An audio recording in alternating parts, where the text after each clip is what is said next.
Welcome everyone to Furball Friday. My name is Larkin and we are here for an hour dedicated to only non-animal communication, guidance, wisdom, and readings. Sorry, non-human animal wisdom, guidance, communication, and readings. Why do I say non-human animal? Because we are all animals, like it or not, folks, no matter what you've been told or mistold, you are either a plant or an animal. You are obviously an animal. So you are non-human animal communication, guidance, wisdom, and readings today for just an hour dedicated to nothing but non-human animal guidance, wisdom, reading, and communication. And this is because so often, even though in all of my lives, guys, you can always ask about animals and have animal guidance, wisdom, and communication and readings, oftentimes the animal stuff is sent to the wayside, and you deserve to have this wisdom and this guidance and connection and readings, and non-human animals deserve it as well. So we're dedicating an hour just to that today, as we do every Friday on Furball Friday. When you pop on, please feel free to say hello, introduce yourself, let me know where you are listening from.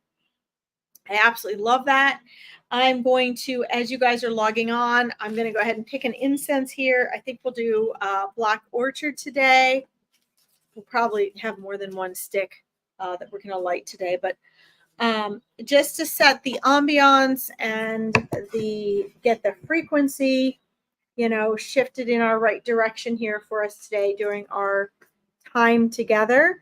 Please make sure that you're comfortable. Maybe you have something non-alcoholic to drink. I have my Gatorade and my Coke today, and just leave all of your gunk at the door and really find the space to create the space. Hi, Tammy, welcome. Create the space for you to really connect with this world of consciousness, with this world of non-human animals. Okay, this is so important because they bring us so much power. They bring us so much connection to source and connection to nature, which is connection to our intuition. It's connection to source. It's connection to universal guidance and wisdom, right? Because non-human animals, guys, don't have our human ego. Hey, Barbara, welcome. They don't have our ego, guys. They have, a direct connection to source. And when non-human animals come into this world, they bring with them the wisdom, the frequency and energy of the not only collective consciousness, but in tangible incarnated form. They bring with them the wisdom of that particular form in which they come in. So if they're a dog, they bring in the canine wisdom. If they are hold on here, there we go. If they are a cat, they bring in the feline consciousness and wisdom collectively. So if they're in your lives, that's even more sacred. They have message and guidance and support for you. If it's canine energy, they're bringing grounding energy for you to help balance out the maybe spiritual or metaphysical foot that you have leaning in the other worlds, right? So each individual type of animal brings in their individual purpose and soul wisdom and their collective soul wisdom. And that's so sacred and important for us. I'm going to go ahead and put our incense over here. During this broadcast, welcome whether you are joining me live or in the rebroadcast. Please know that non-human animal wisdom is so sacred. It's so ancient. It's a part of bringing nature into our lives, and we're a part of nature. And it is so vital that we continue to honor and respect this aspect of ourselves in our world, in our spiritual journey, and practically in our everyday lives. Okay. Let's see. We need to strive to be more like our animals. Yes, we need to strive to learn from and be more like our non-human animal companions here on this planet and in this world. The fun thing about this broadcast too is that there's something reflecting in my eyes. I don't know what it is. I think it's the sun off my windowsill. I'm going to have to go fix that. The sun is moving around and changing here today. But the other thing is, the non-human animal, you'll notice here on the platform, I put guidance, wisdom, and readings. And it's because they come to us in guidance in so many ways, whether they're in our lives as pets, or maybe they're pets and furry family members of our family and friends, or whether they are coming to us in dreams. Maybe they're coming to us in signs and symbols and as messengers. Maybe it's a bird showing up on our deck doing something unusual, or an owl that flies over our car, or maybe it's deer running through our yard, or an insect that lands on us, or something unusual. These are all messages, and they come from the spirit world. They come from other dimensions. They come as powerful symbols and messages to us in this world. And usually we just kind of blow it off, or we see it as a sighting. But any and every animal encounter that you have is a sacred and special message for you. It's either support, or it's a sign or a symbol, but they always carry messages for us, whether they're of it. Like a lot of times our non-human animal pets, or those that come and visit us, are very aware consciously for themselves of these messages they're bringing us. And sometimes they're just going about their daily life. Like, maybe if the deer run across your yard, or you're seeing deer often, you're seeing them in their everyday life, just doing their animal thing. But it's no coincidence energetically, frequency wise, that their energy is there, and it's there telling you something. So as we get started today and we get into answering questions and doing readings, I always have people filter in during this live. And so it kind of gets more intense as this live goes on. But I just want you guys to be aware of the fact that one of the biggest resources that I recommend to you is Animal Wise and Animal Speak. These are books that I'm going to be, as I start an animal communication course next year, as my Awakening Your Intuition clients get into the module of animal communication, they're going to, become more familiar with. But for those of you who aren't and haven't heard of this before, Ted Andrews he wrote many amazing books, actually. He studied and taught a lot of Native American culture and the meanings and symbols and messages of non-human animals. So I do recommend anyone and everyone on here who's interested in animal communication, in animal guidance and wisdom, in their animal totems, which my Awakening Your Intuition clients are all going to learn what their animal messengers, power animals, and animal guides are. You guys are all going to discover those of you that join my Awakening Your Intuition course. But Ted Andrews wrote two of my very most favorite books, which are Animal Speak and Animal Wise. Animal Speak is the most basic one, and it's about learning to identify and interpret the animals that show up in your life, whether they show up in your yard or they cross the street. Maybe they're animals from other parts of the world that keep showing up on your television or your social media feed. They have messages for you. And it's this huge guidebook where you can look up almost every single animal is in there and what it means. When I do animal guidance and wisdom, I'm also given the meaning of that without even looking it up. That comes through in the reading. But I always encourage people to get that book, even if it's a used copy, it doesn't matter. But get that so you can always look up what these animal guides and messengers have for you. The second book is Animal Wise. The Animal Wise book goes way more in depth. It's a lot more intricate about these different animals and what they have to teach and share with you. Okay, so that being said, please give me a moment. I have to do something with the reflection here on my windowsill of the sun. It's sort of hurting my eyes. I don't normally have that happen, but the angle of the sun is such that that's what's happening. Okay. So Barbara and Tammy, welcome. I want to share a little bit with you guys while we're waiting for people to log on, unless you all have questions.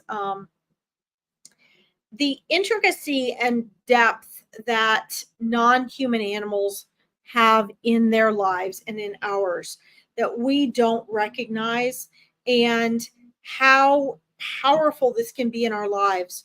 Most of us are not around non-human animals enough that we observe them for hours on end.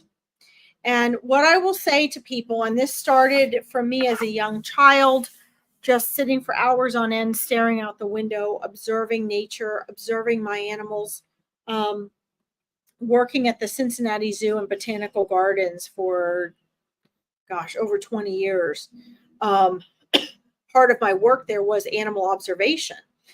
But when you actually spend more than 30 seconds or 5 minutes observing nature, observing non-human animals, really connecting with them and observing their natural behavior without your interference, what you discover is profound. And one of the things you discover you won't discover all of this, but there are various levels of intelligence, because non-human animals have equal and forms of intelligence that we don't even have or utilize, that are even greater than our forms of intelligence. What they don't have, and you've heard me say this before, is they do not have our prefrontal cortex. Most of them do not have our prehensile thumbs, which some of them have. And they do not have our voice box and our palate. So they do not have the ability to have the same verbal language that we do. And they do not have our prefrontal cortex. So they're not going to have our IQ. They could not, for example, create architecture the way we do, right? The birds know how to do it with their nests. Different animals, the beaver knows how to do it when they build their homes. But as far as sitting down, doing the mathematical calculations, the measurements to do the type of architecture we do, for example, they do not have the ability to do that because they do not have a prefrontal cortex. This is where our written and complex language comes into play as well. This is why human beings really prioritizing our intellectual intelligence think that non-human animals and nature are not as intelligent as humans are. But in fact, they are. That's the only form of intelligence there that they are lacking. They do, however, share many of our other forms of intelligence, our conscious intelligence, our ability, our emotions, our psychology. They share much of that. And not only are they better at much of it, but they also have many forms of intelligence and speak many languages that we as human beings do not, because we don't recognize other forms of intelligence because we're so caught up in our intellect. Okay, so keep that in mind. Yesterday, I recorded a lot of this on video. I was bringing in the beautiful 11 horses that my horses board with. They're part of that 11. And it was just fascinating being out in the pastures with them, where it would be like being out in the wild with them, having them watching their individual decisions, how they interacted with one another, how they responded to me, how they coordinated each other with running themselves up to the barn, knowing what I wanted, responding to what I asked, watching them deal with their own socializations, their own stress and anxieties, their own desires and wants, making choices. And in this place where I have my horses boarded, They have that freedom to make so many more of their own choices. That where I boarded before, the horses did not have that freedom.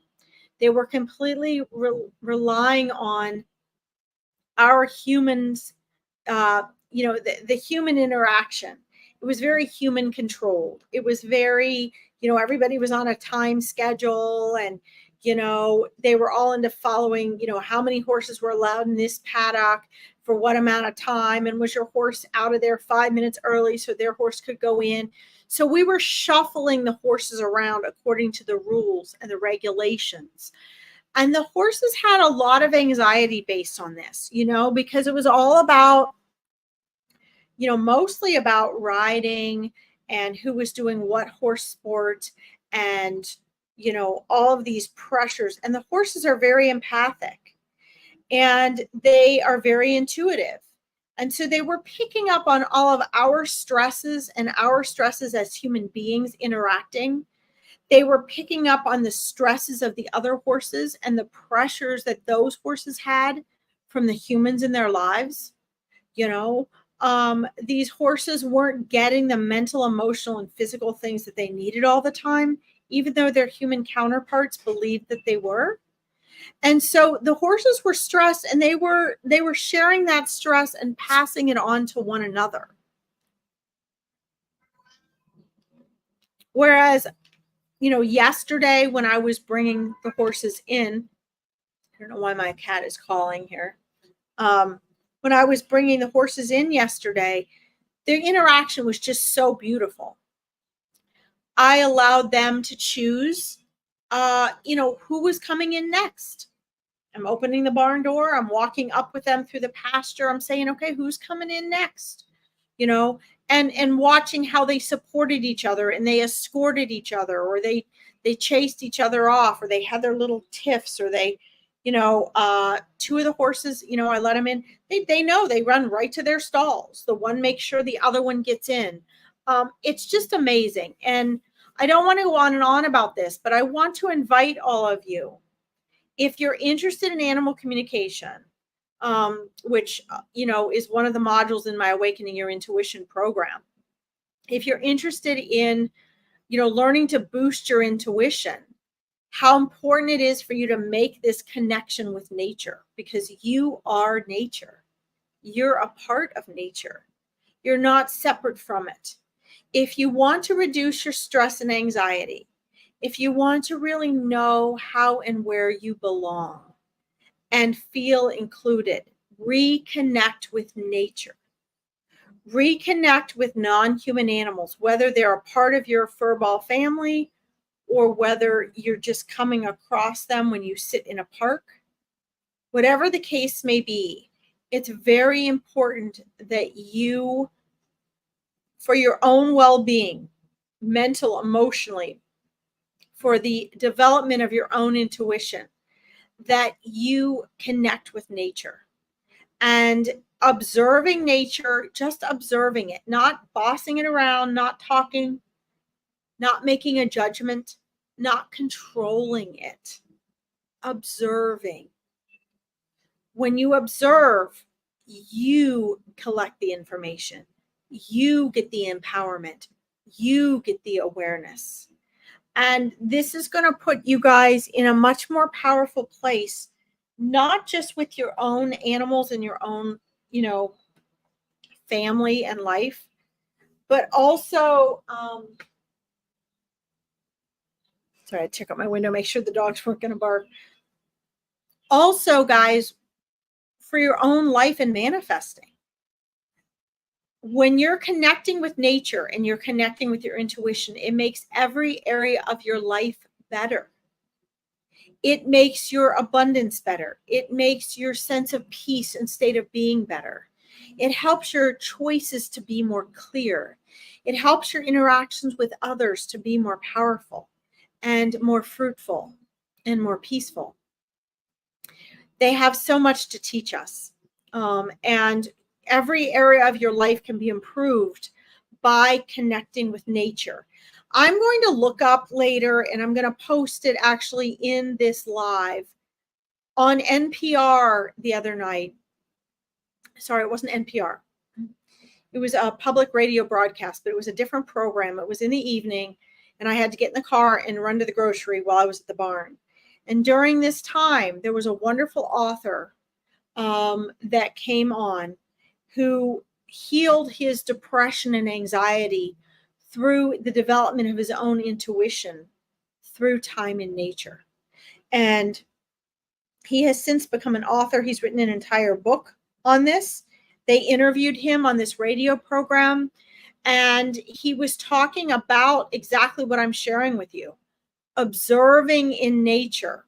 When you really observe and you study the whole life cycle of a particular plant, for example, and how the animals that interact with that plant and eat that plant are respectful of it, only take a little bit. They only take what they need.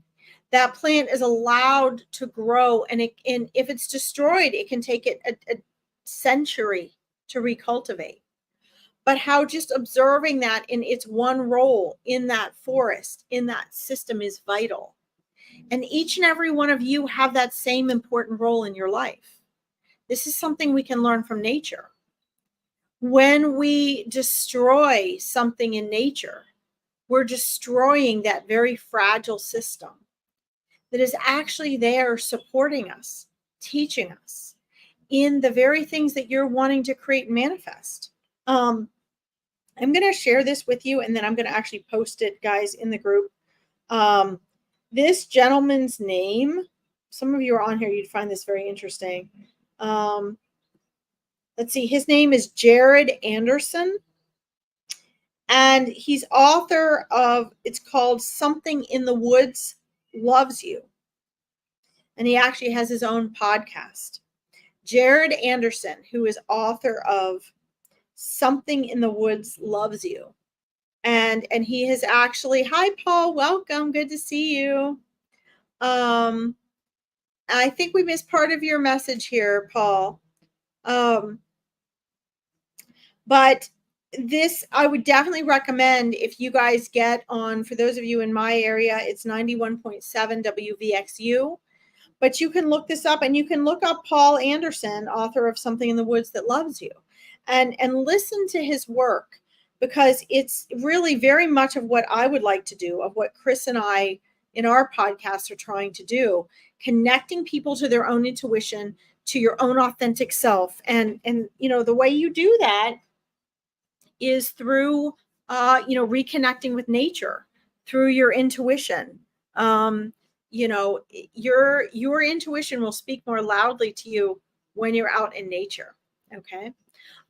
Do you guys have comments or questions that you would like to discuss today on here? Paul, I noticed you said she is a border collie. I'm not sure who you're talking about. So you might have tried to create a comment on here, and maybe you only sent one of them, or I only got part of one of your comments on here.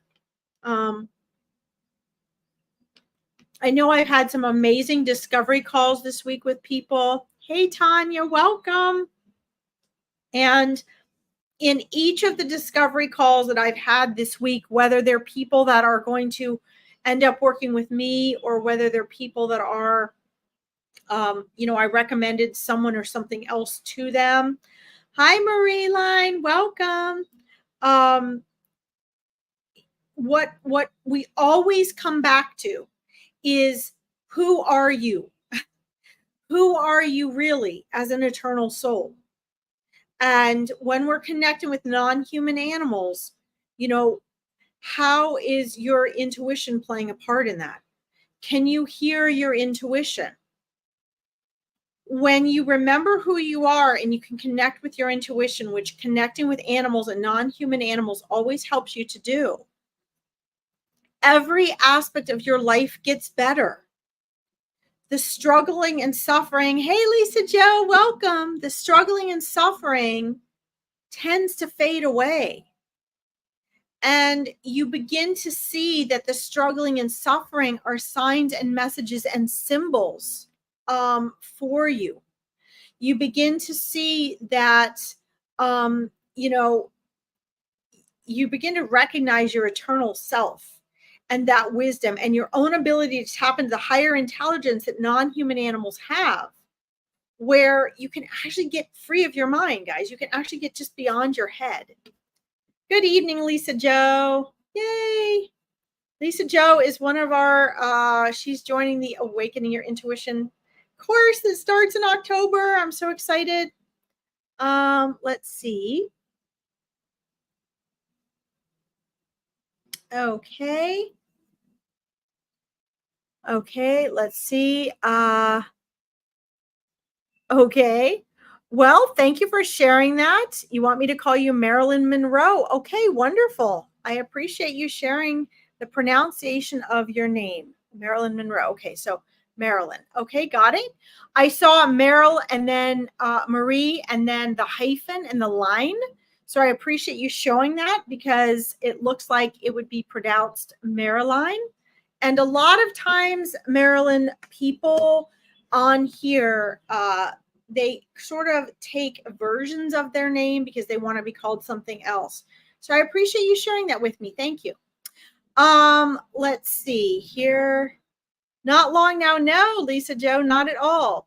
And you've already gotten some stuff that you can start working on. So I'm excited about that. I'm going to be giving you guys some more stuff to work on today to get started as well. We have a couple other people on here that hopefully will be joining us in the next couple of days. So that's exciting. All right, let's see. So Paul, I'm not sure where Paul went. Let's go down to, I'm going to star you, Barbara, and I'm going to star Marilyn as well. I know Marilyn's wanted to talk to her cat Griffin. Let's see. Wonderful. Is that New Brunswick, Maryland? Let's see here. Welcome, welcome. Barbara, I'm going to star you too. Barbara, there we go.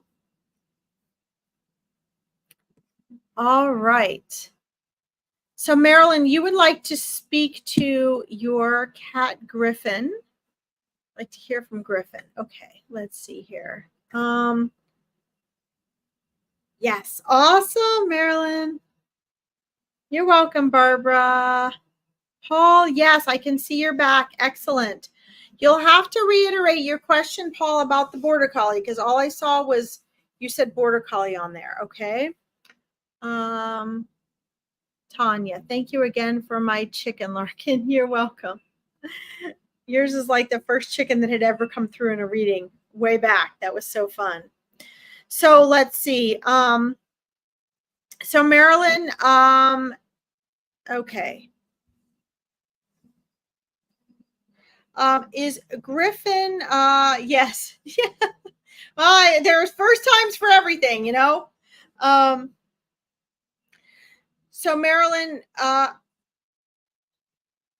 Griffin is crossed over. Is that correct? Because I have a feline energy coming through for you from the other side, Marilyn. And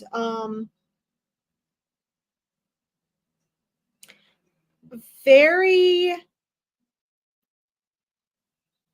wise and intelligent, really very, very unique personality.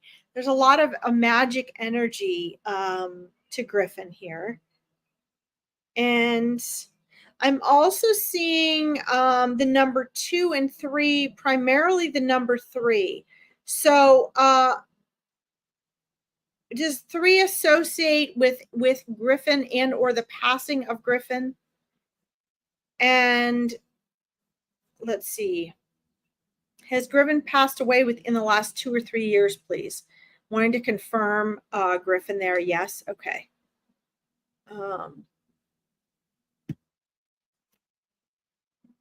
Well, wow. There's a lot of joy and love and just fun play and bouncing around energy coming from Griffin on the other side.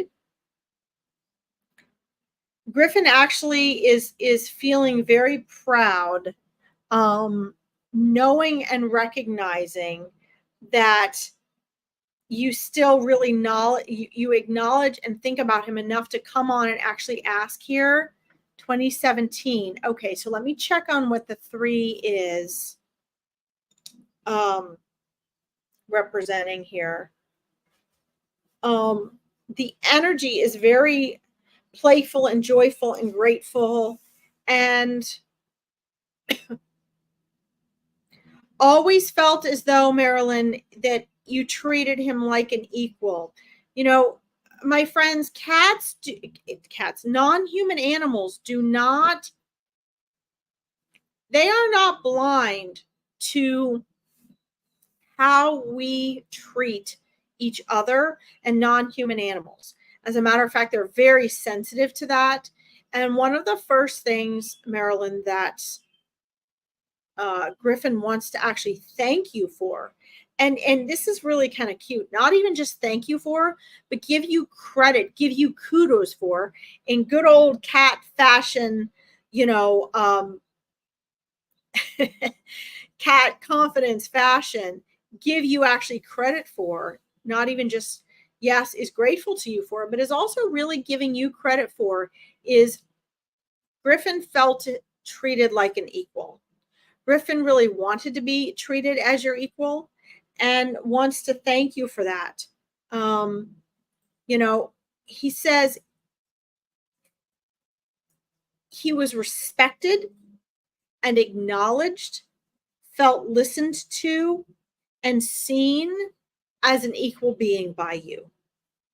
And is well aware of the fact, even while here in this world, that human beings, do not treat each other equally and fairly, and that we do not treat other life forms equally and fairly. And so that is definitely something to be grateful for, that he gives you credit for, very much so. And I'm also getting the message, the love and connection are still very much there. The love and connection is the big message I'm getting from Griffin, is very much there. That presence is there. That presence is going to remain there. That connection is going to remain. That is not a connection that you're ever going to lose. And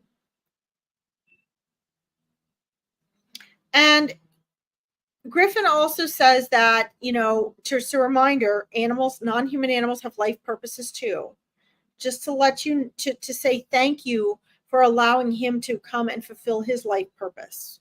And what I'm being shown is that so much of that purpose in regards to you was to keep you in tune with your intuition, to keep you in tune with your observation skills by having this precious pet.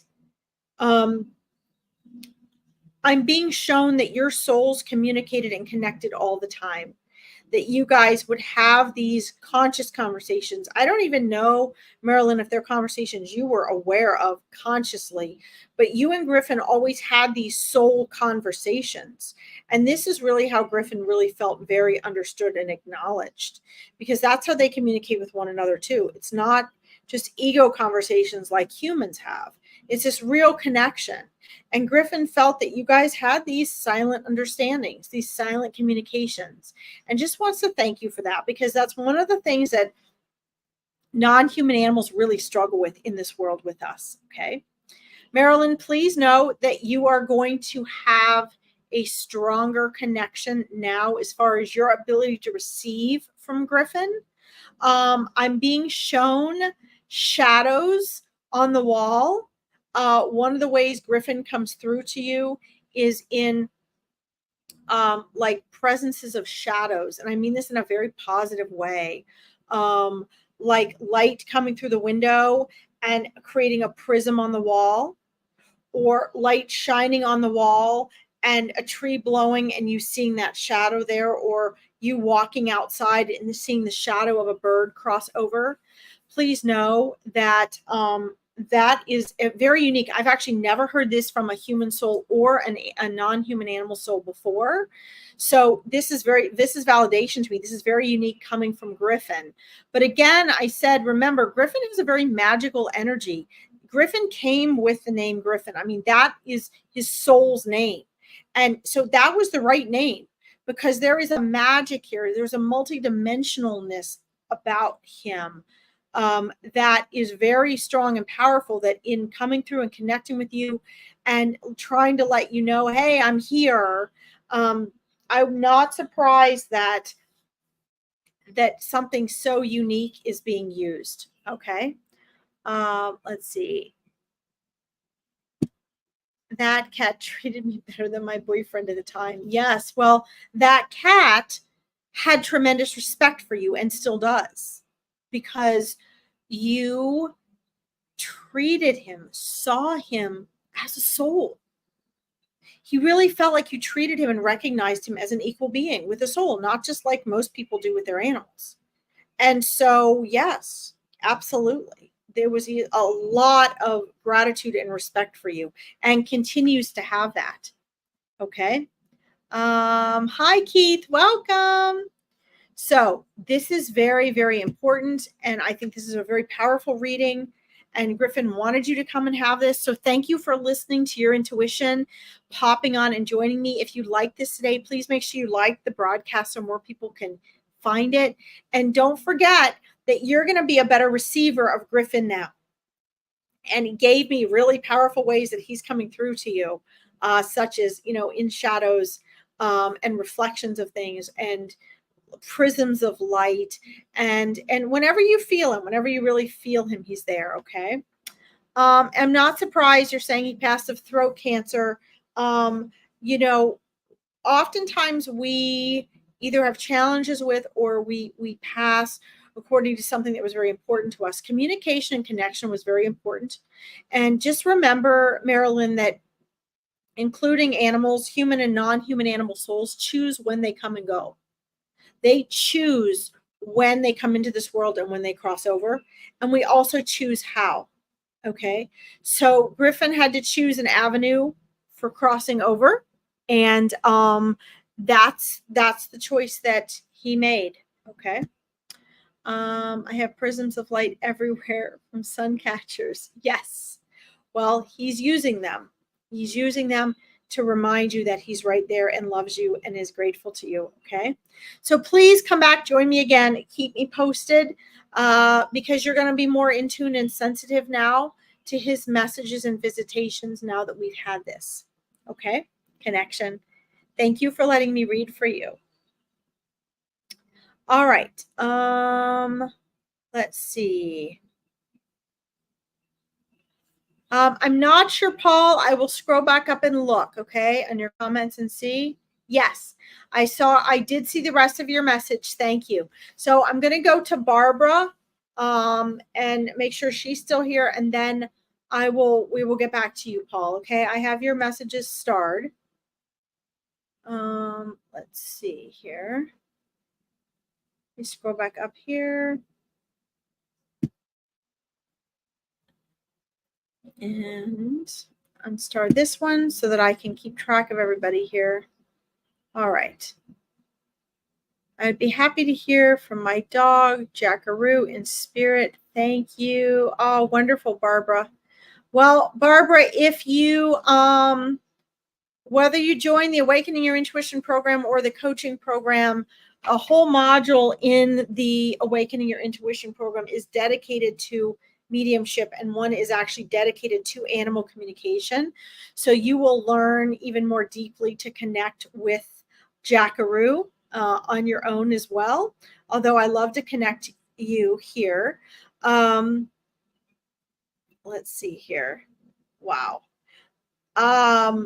There's a really joyful, high energy presence there. And since you already have a lot of sensitivities, Barbara, I would also invite you to tune in to Jackaroo wanting to actually make physical presence known right now. I'm seeing on my right, on your left, if you're sitting down, which in my third eye, I see you as sitting there, over to your left, down by your left, sort of below your left elbow. There's an energy there. You're welcome, Paul. That is Jackaroo's spirit energy and presence. And I want you to take a moment, Barbara, and just see if you can sense that. See if you feel that. You'll either feel like a tingling or you'll feel a temperature change over there, or you'll feel a tremendous sense of love energy coming from there. If that makes sense. Want to see if you can feel that.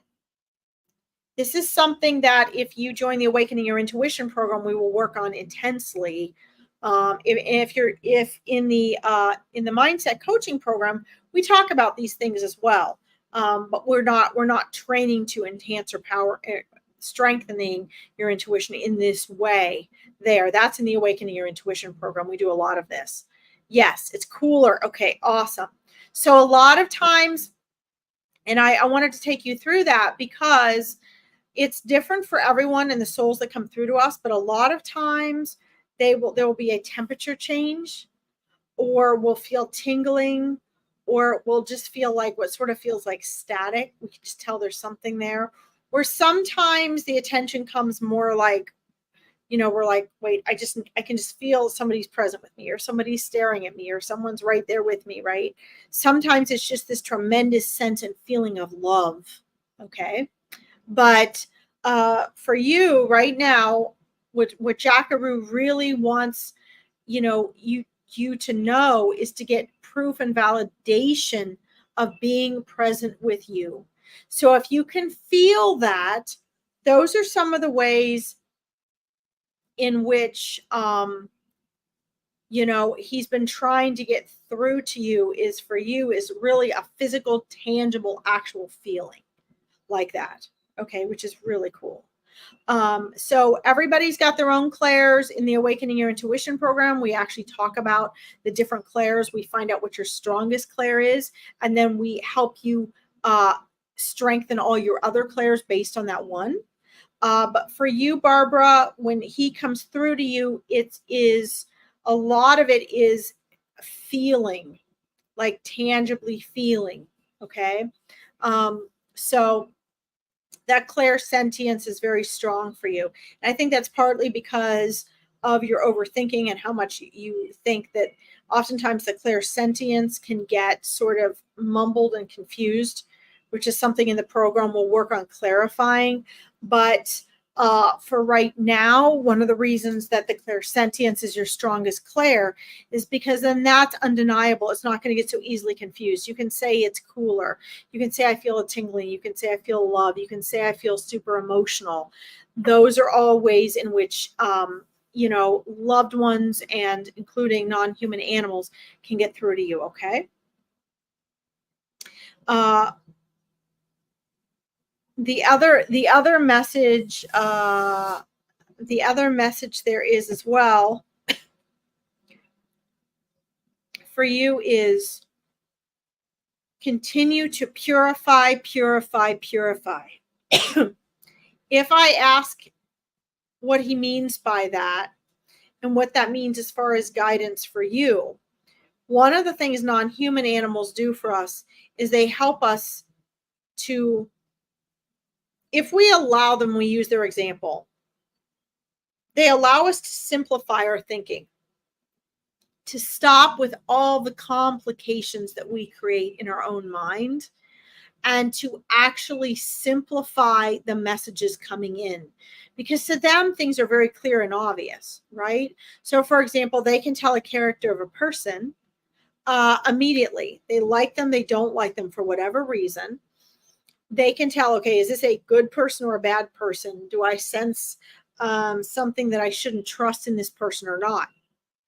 We as human beings, this is my example, make it more complicated, because what he's trying to tell you is purify, simplify, right?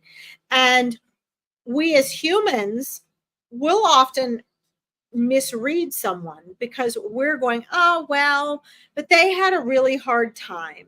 And, maybe I'm sensing this about this person. We second guess ourselves, right? But that's not nice of me. That's mean of me. I shouldn't be judging people. Let's give them another chance. Maybe they didn't mean it.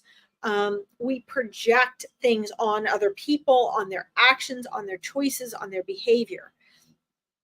Jackaroo didn't do that.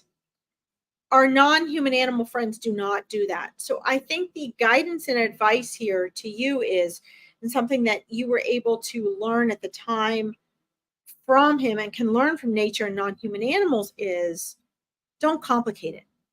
Don't overthink it. Okay. And that's a really strong message that both your spirit guides and Jackaroo and your loved ones are trying to sort of push on you right now. They can't force it on you because you've got free will, but they can encourage it. And that simplification process, so you can get more clarity, is really a message from you, from Jackaroo, in addition to the love and gratitude that there is for you, and the wanting you to be able to sense his presence more strongly. And now you have a way that you can replicate. So what I would do, Barbara, is I would, if you were on the mastermind and the awakening your intuition every week, I would be saying, okay, let's practice this. We'd be checking in every week to see, okay, how is this working for you? Use the way he's shown you today that he shows up, and the fact that you were able to physically sense him. The more you focus on that, Barbara, the more you get validation for that, the stronger it's going to be. And so eventually it's just going to be second nature, right? It's going to be super easy, and it's going to become more real and more practical for you. Okay. This was super fun. It was an honor to meet Jackaroo. Love the name. I love the name. And so thank you for coming on today and letting me read for you. That's very fun. And I'd like to hear how that progress goes as the weeks and months go. I'd love to hear how you're practicing that and how that evolves, because it will evolve for you. Okay. All right. Awesome. Let's see here. Paul, let me go back to both of your message here. Let's see. All right. Lately, my dog, Mrs. Holly, has been shaking in the morning about 2:30 a.m. Is she dreaming? I say yes, thank you. Okay, so this is your border collie. Let's see. Is she shaking? Paul, is she awake or is she asleep when she's shaking? I mean, is she waking up shaking? I know. I love him, Barbara. I love him. Lisa Joe, let me know if you're still there. Okay, we'll get to you next. So, Paul, just to specify here, is she shaking after she's waking up, or is she shaking while she's still sleeping? Let me know. Is she shaking while she's still sleeping? Okay. Yes. Yeah, she's dreaming. Animals, non-human animals dream just as much as we do. Some of it, like us, a lot of it is their brain processing and storing and filtering things, just like regular dreams are meant for us to do. And then sometimes as well, Paul, they can also go to the astral plane like us. They can also have visitations like us. From what I'm seeing, it looks like this is just her regular dreaming, her processing things. You'll often see the dog's feet move or their nose or eyes twitch. And they're usually, they're doing things, unless they're having nightmares, they're doing things they enjoy just like we do. They're usually chasing bunnies or playing with somebody or exploring something or sniffing. And these are all really important processes for them. So, oh, good. I'm glad you're there, Lisa Joe. Awesome. So they do this just like we do. And it's really, really, it's what's important for you to do, Paul, is just to make sure that if she's having an enjoyable dream, let her have it. Don't interrupt her. It's really cute to see them have happy dreams. A lot of times you'll even see them smile. They have less muscles in their face than we do, so they can't give the full expressions that we do. But sometimes you'll even see them smiling and making little noises. What you want to look out for is if she's shaking like she's afraid, and or if she's making like noises that sound like she's afraid. Sometimes it's just like them barking, right? Sometimes they're just trying to bark in their dreams. But if you get the feeling and or you see that it seems like she's afraid, like maybe you'll see the muscles up here in her face more like this. Her face isn't so relaxed. She doesn't seem to be having fun. Then you can gently wake her up, gently touch her, or, say her name and, tell her it's okay. It should be pretty obvious. Usually if there are dogs that can even have night terrors, which I don't think she's not having, but it's usually pretty obvious if they're having a nightmare. They usually get more loud or they have a more of a distress type of sound. But just keep an eye on that and use your intuition. It seems to me like she's just having good, fun dreams, and that's always really sweet to watch. You can always videotape it if you want and kind of assess. But I think she's just having regular fun dreams, and you're fortunate to be able to see that. That's excellent. Let's see here. You're welcome, Lisa Joe. Paul, give your dog a big pet for me. Thank you for letting me read for you. Here, let's see. Are there any family pets here for me? Wonderful. Let's tune in and find out.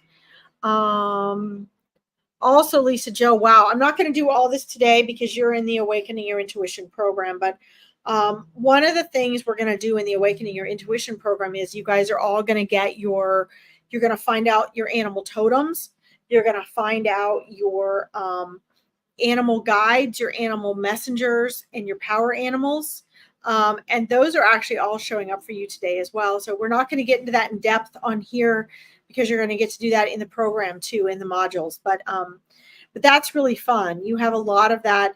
The animal energy around you is, it's wisdom. It's universal wisdom that is grounded and embodied in nature. And non-human animals symbolize the wisdom of source incarnated, which I think is so amazing, actually. All right. I know I can't wait either. But that's going to be much more in depth. We'll be doing a whole mastermind on all that. So that'll be much more in depth.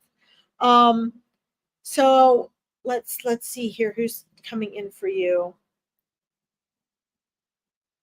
Oh, wow. We won't go there. We'll save this for the Awakening Your Intuition program too. But you actually have animal souls on the other side, Lisa Joe, that were not with you in this life, but that were with you in other lives where you have been like a teacher and a shaman and a wise woman and a healer. This is pretty amazing. There's actually wow. There's a golden eagle. I'm gonna share with you the family animals you talked about as they come in, but they didn't just come in on their own. Wow. I've got chills right now. I can't wait to do the Awakening Your Intuition segment of this with you.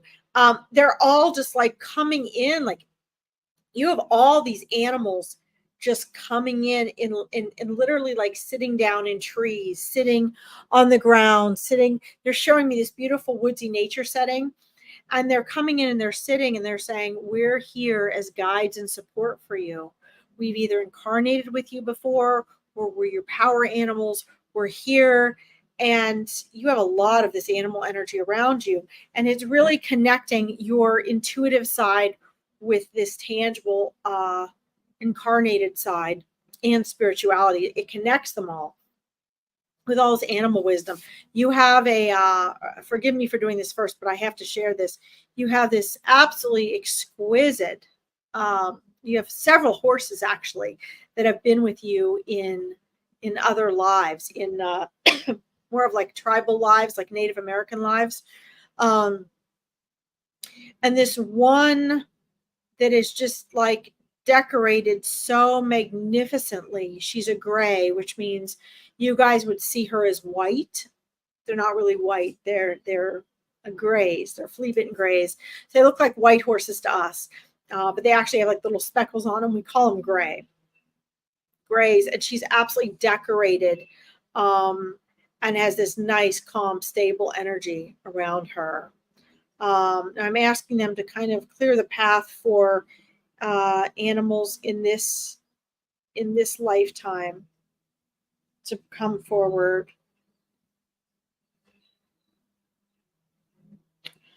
So there is a, I would say, small to medium dog coming forward that looks as though it's from your childhood. Now, remember, they're doing this outside of time and space, Lisa Jo. But the energetic connection looks as though this was a childhood animal. It's a mutt.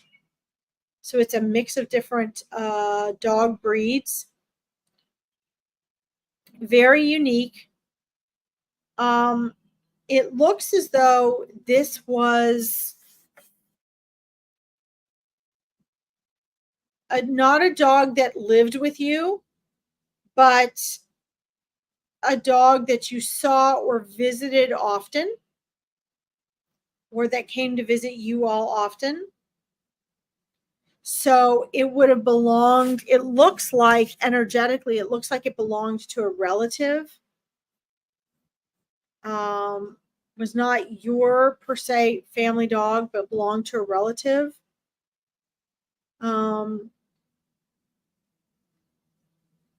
It looks like medium length hair.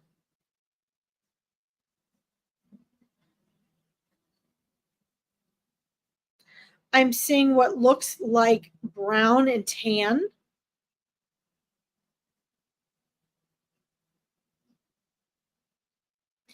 And very unique. This dog has a purpose.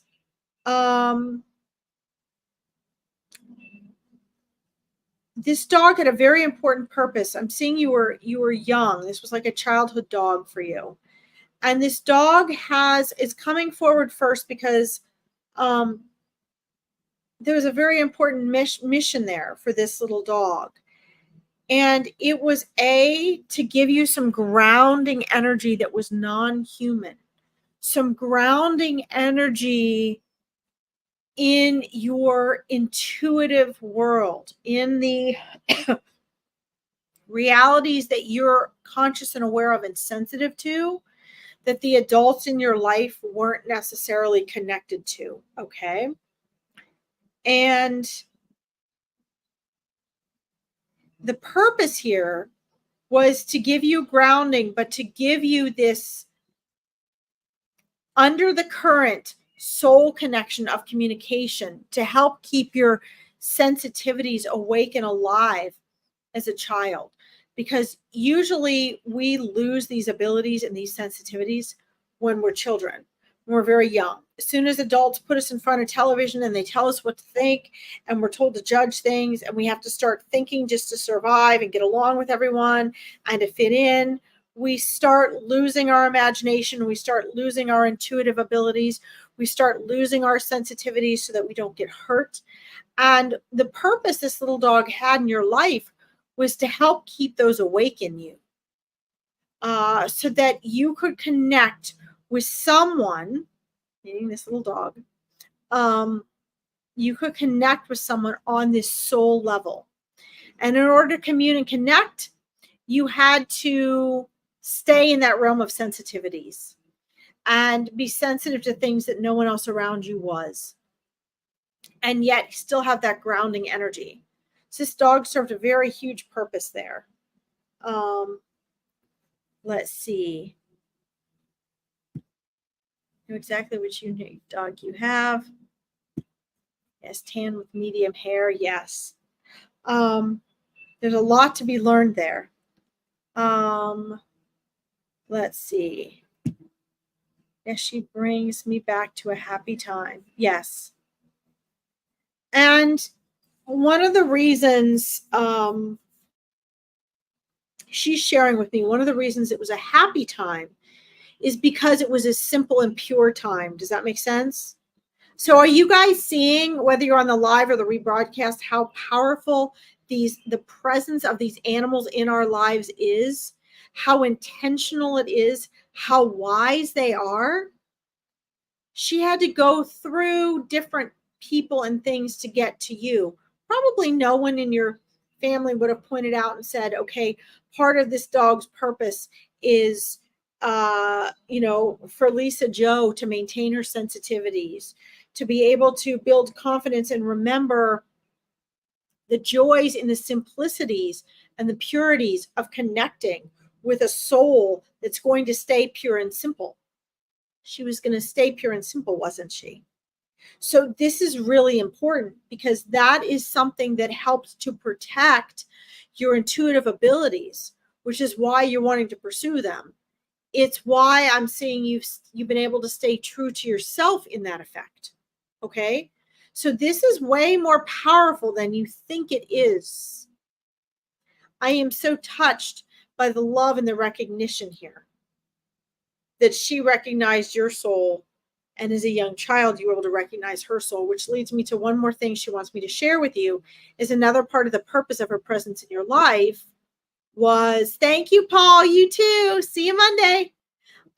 Another one of the reasons that she was present there was to keep you from forgetting how to have those soul connections, because the adult humans in our lives lead us away from that. They try to teach us how to be successful and how to do all these adulting practical things, even from the time we're little. We get so caught up in that, and there's so much pressure we forget. But she was able to help you preserve yourself and your soul and your cosmic memory and your connection to who you are, so that that wasn't totally lost. So I don't know if you're aware of it or not, but there was a very, very powerful connection there. Now, I don't know where this energy is coming from, Lisa Joe. I'm going to throw it out there. As a young person, a child or like a young adult, was there were there close family friends or family or friends that had a farm? It is amazing. It's really amazing. Because I'm also seeing, this is going to sound crazy, I'm also seeing sheep energy.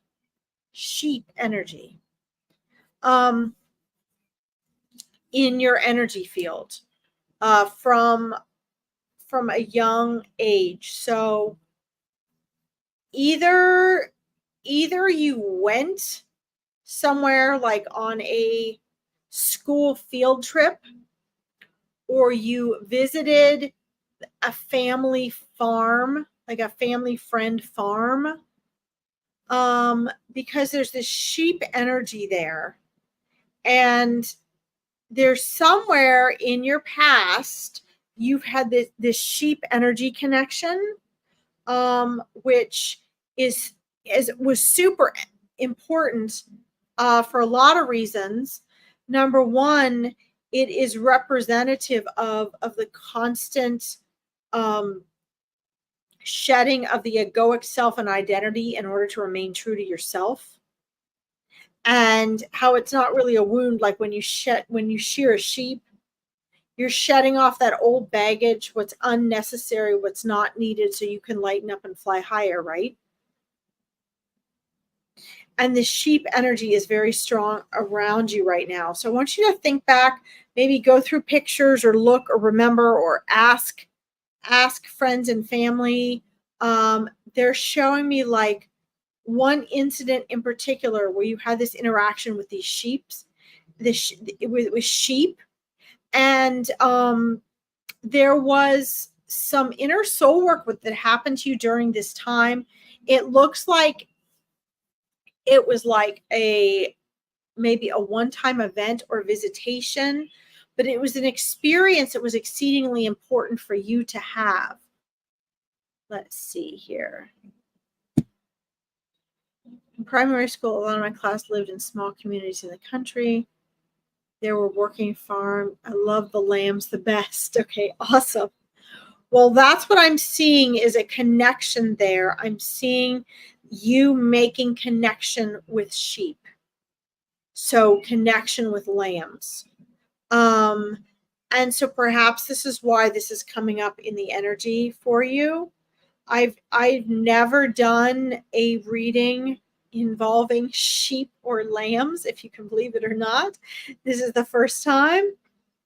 But this was actually very significant to and for you. And part of it is because what I'm seeing is that, you know, that animal anyway is an animal, is a wisdom animal for you. And part of it is because of that constant shedding to become the new version of yourself.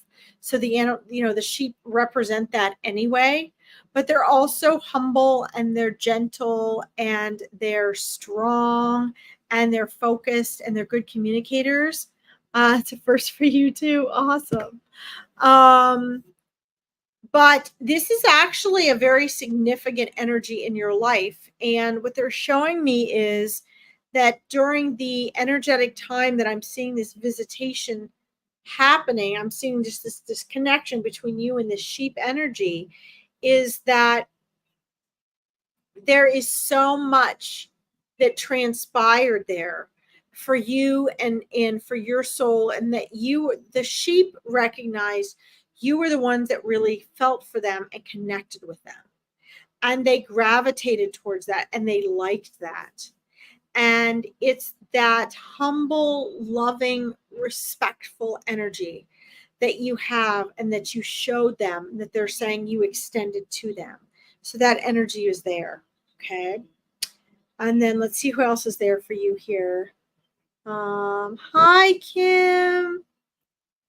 Let me while Kim's on here, let me mention this. Hi. So Kim, yeah. So Kim, I private messaged you back and I have messaged you through Wix.com. So if you would like that free discovery call, like I said, it's not a sales call, it's not a reading, and it's not a coaching call, but it's just for you to tell me where you are and where you're wanting to go, so I can use my intuitive abilities and work out a plan for you and give you direction. I think it's probably best if you just private message me back, since I don't think my emails must be going to your spam. Okay. But I do have space still next week. I only do 5 calls. I've got 2 spaces left for next week, Kim. If you would like to have a discovery call, then it would be fun to connect with you. So thank you for showing up here today. It'd be fun. It'd be fun to hear what you have to say and to give you a plan. We're doing a reading for Lisa Joe right now, and I wanted to see what other family pets were here for her before we close up her reading. There's actually 3 feline energies coming through for you, Lisa Joe. Awesome, Kim. Well, just go ahead then and private message me. And yes, it will be Zoom.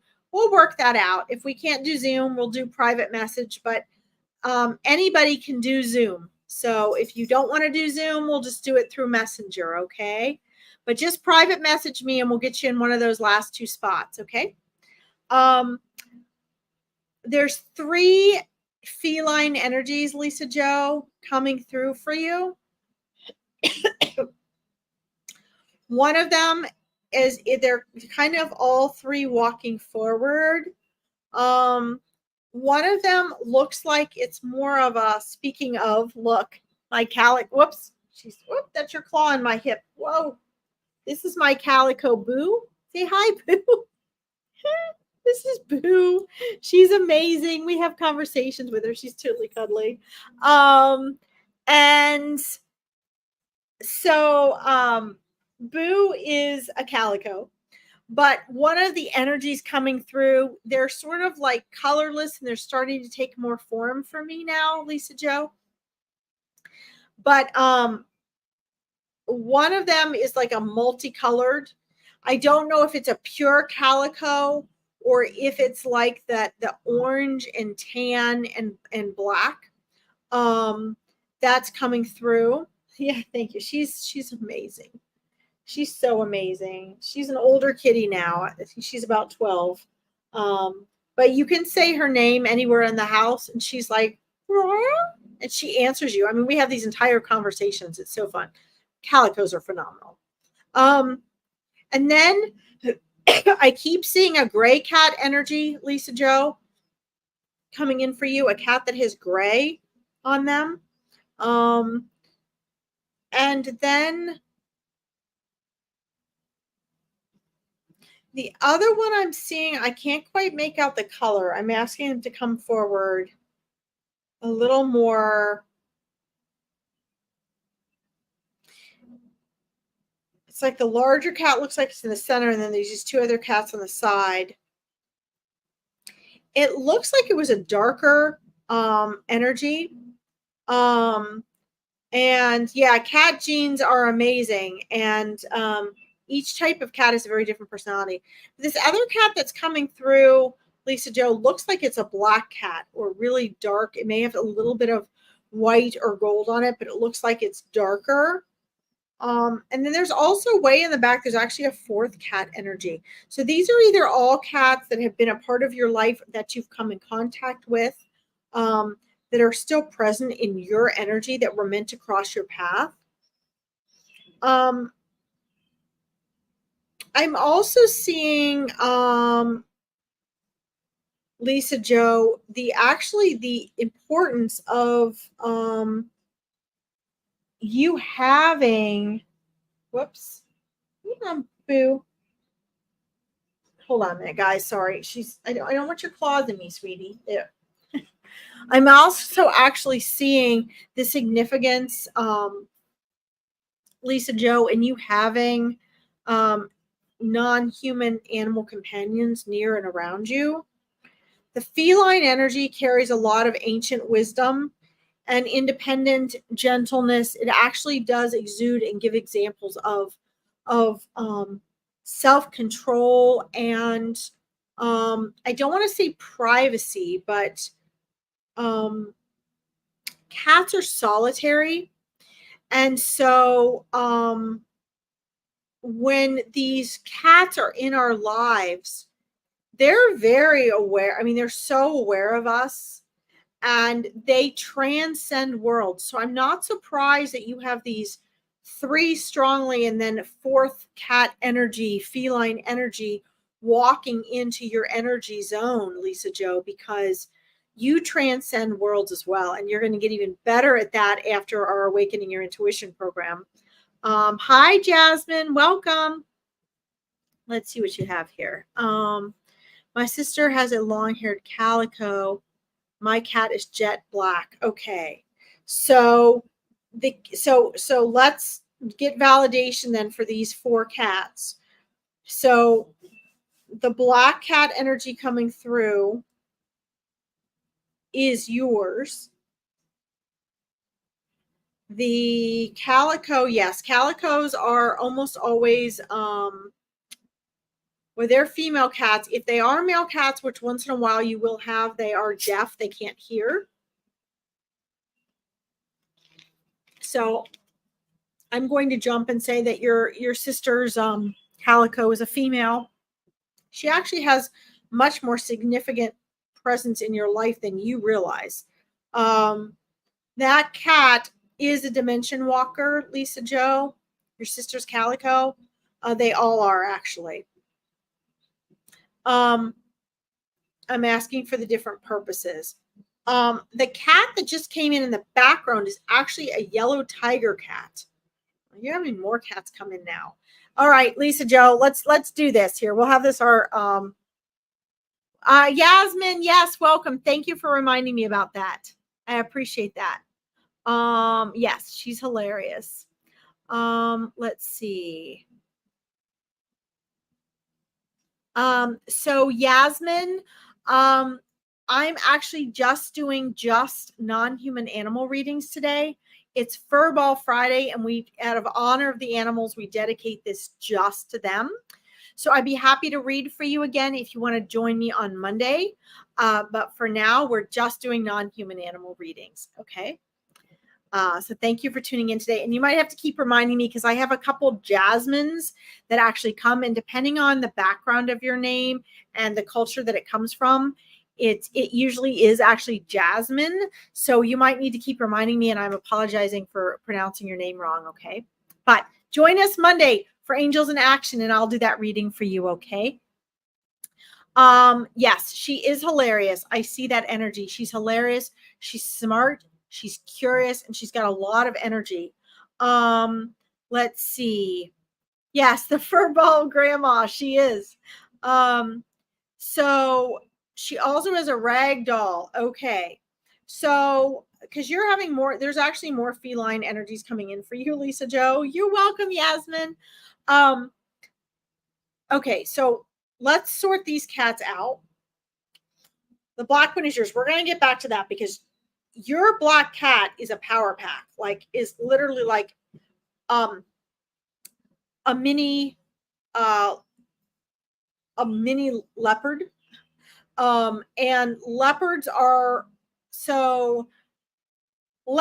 all they're either, well, we talk about Black Panthers. Black Panthers are either jaguars or leopards. Okay. And we'll get into that later. We'll get into that in the Awakening Your Intuition program because that's a whole nother ballgame.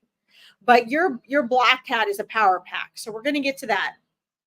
Let's talk about the calico and the ragdoll. Now, who is the gray cat? Is the ragdoll gray? You call her your panther? No way. Yes. Well, she is a panther. She is your panther.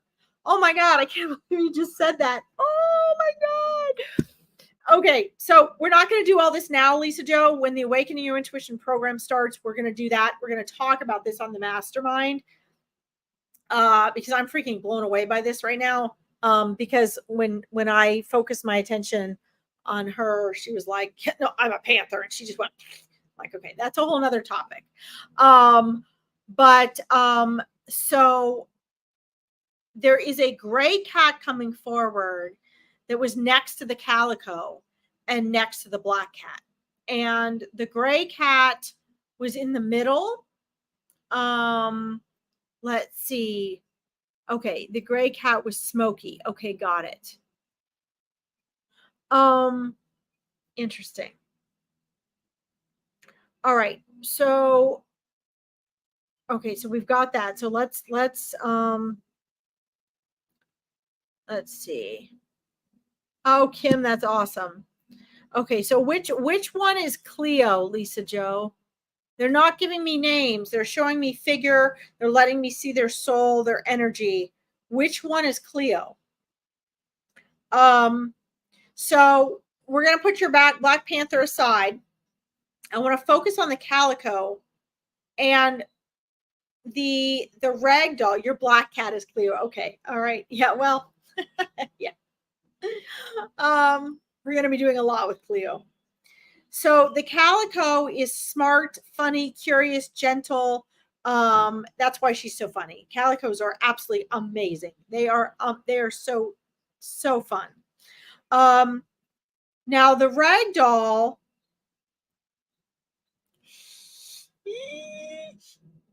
Rag dolls crack me up. Okay. So the rag doll is rather particular. Is very refined, and has a very different energy. But actually they're a very good combination. So I think it's interesting that your cats moved forward with your sister's cats. The rag dolls have a very calming effect and energy about them, and they don't like that to be disturbed. Believe it or not, Lisa Joe, your sister's cats have a very significant impact and purpose for you as well as your sister. The calming energy of the ragdoll, that vibration is actually very much for your sister. That energy has been a very good energy balancer for your sister. The ragdoll and her calico are also a very good balance for one another. You have this energy circle, Lisa Jo, of cats around you. And part of the reason, and something that you're going to discover in the Awakening Your Intuition program, is how much of a dimension walker you actually are, which I'm excited about because I'm a dimension walker too. And it's super fun to be able to be in this realm and just kind of transcend dimensions. It's super cool. And in the Awakening Your Intuition program, Lisa Jo, you're going to actually learn to, because that is one of your natural abilities, you're going to learn to do that. But one of the reasons that you have all these feline energies around you, both crossed over and on this side, these three strong energies on this side, but I'm also seeing a fourth energy, cat energy, strongly on this side. You've got the gray one from when you were a child, Smoky. But then there's also a tiger stripe and a regular tabby energy around you, okay? Let's see. Yeah, it's awesome. But here's the thing, Lisa Jo, because you're a dimension walker, cat energy guards and protects dimensional gates. There's a reason why you see the big Chinese cats and why you see the griffins and why you see the lions at doorways and posts and exits and entrances throughout history in various cultures, okay? They are guardians of portals and dimensional gates, which is something that in the Awakening Your Intuition program, you're going to be learning about and discovering, because part of the Awakening Your Intuition program is about building your confidence in your abilities to tune into energy, trust your third eye, trust your intuition, tap into the spiritual and the non-physical and the metaphysical, right? And so in the Awakening Your Intuition program, in the course modules, you're going to actually learn this. We're going to talk about it in the mastermind. So I'm telling you that because we're only going to go into it so in depth in these free online readings, but in the actual course, you're going to learn this in depth. And your door knocker is the head of a lion. Oh my God, I love this. I'm not surprised, Lisa Jo. I'm not surprised. I'm glad Kim is enjoying this. Kim, just so you, in case you don't know, so Lisa Jo has just joined my Awakening Your Intuition program a few weeks ago. She joined it, and it's going to start in October. So the reasoning I keep, she's definitely meant to be in this program. And the reason I keep referencing the Awakening Your Intuition program is so that she knows we're going to be going way more in depth, and she's going to learn a lot about this in that program. Because a lot of it, I can't go into that in depth here. So I want her to know we're going to go into it more. But so you want to know what energies were around you. These cat energies are crazy. So what are they doing for you, Lisa Jo? They're protecting you. And they're also guarding who and what comes in and out of the portals that you come in contact with in your life, in your realm. So even these cats that don't live with you are doing that because they're in your energetic field. Okay. Let's see. Thank you, Sandra. Thank you for popping in and saying hi. Mwah. Blessings back at you, dear. Thank you for saying hi. They're also guarding and protecting your sleep and your dreams. So you guys want to know, cats are nocturnal, right? And I mean, some of mine are awake. You just saw Boo. But for the most part, they are in and out all the time. I mean, most of my cats are dead to the world right now. While Tom and I are trying to sleep at night, they're up fighting and fussing and running around and playing. And, what they do is when we're sleeping and the human collective ego in a particular area, especially yours, is more silenced, right? They're they're free and they do their dimension play and running around, but they also are guarding and protecting portals and dimensional gates and things from energies in other realms, because we had the full moon readings last night. I did. Any of you that want to join our full moon readings next month, that's November 15th, so it's going to be within a couple days of that. But we had an amazing full moon readings event last night, and what happens is that the animals pick up on the cycles of the sun and the moon and all of that. So Lisa Joe, what your cat is doing, and all these cats in your energy field, is they're guarding and protecting as the seasons change, the portals change, the dimensional gates shift, as the moon waxes and wanes, as we have lunar and solar eclipse, as the as we have the bodies in the universe, we have the astrological movement happening. The cats pick up on this, and they're guiding and guarding and protecting. They're clearing the way for you to have opportunities when dimensional gates and portals open for you. But they're also guarding and protecting that energies that don't belong in your space do not enter your space. Okay. And they're helping energies to clear away energies that don't belong in your space. So I'm so grateful and not surprised that you have a cat, especially a black cat. In the Awakening Your Intuition program, in the animal module, we're actually going to go over different types of animals, different colors, what their roles are, what their jobs are, why they're in your life. And it's going to be just phenomenal. But the black cats are gifted communicators, and they're so multilingual, and that includes multi-dimensional languages, multi-frequency languages, not just those here in your physical realm, which I think is so amazing. Let's see. Stripey was okay. So the tabby would be Marley, was your dad's cat. Okay, yes, he is in spirit. He came in from the back. He wasn't up in the foreground like the ones here in this world. He came in from the side in the back, kind of like, hello, I'm here from the past. Yes. Let's see. Domino is the other cat, is still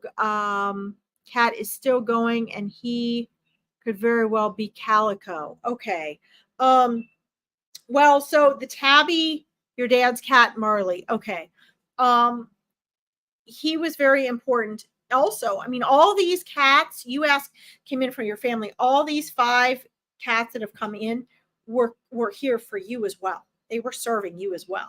Okay. And let's see. So let's check out very well be a calico. Well, so there is the energy of a cat that is not calico, but is dark and orange. It has dark orange and kind of like that fiery color and black. And then there's also an orange tabby. So an orange tiger that is also present in your energy field. It looks as though, trying to turn into who is where. Smokey and the tabby are in non-physical. The calico, your black cat Cleo, and the ragdoll are here. And then we have the tiger cat, and we have the dark burnt orange and black cat to still place. But please know that you have all of these energies, Lisa Joe, and again, in the Awakening Your Intuition program, we're going to go into this way more in depth. But they're here as dream guardians, as energy guardians, as portal and dimensional gate guardians for you.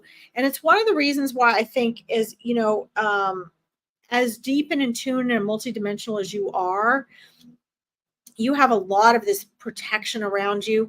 And it's not that you so much need the protection, but your space is very well protected.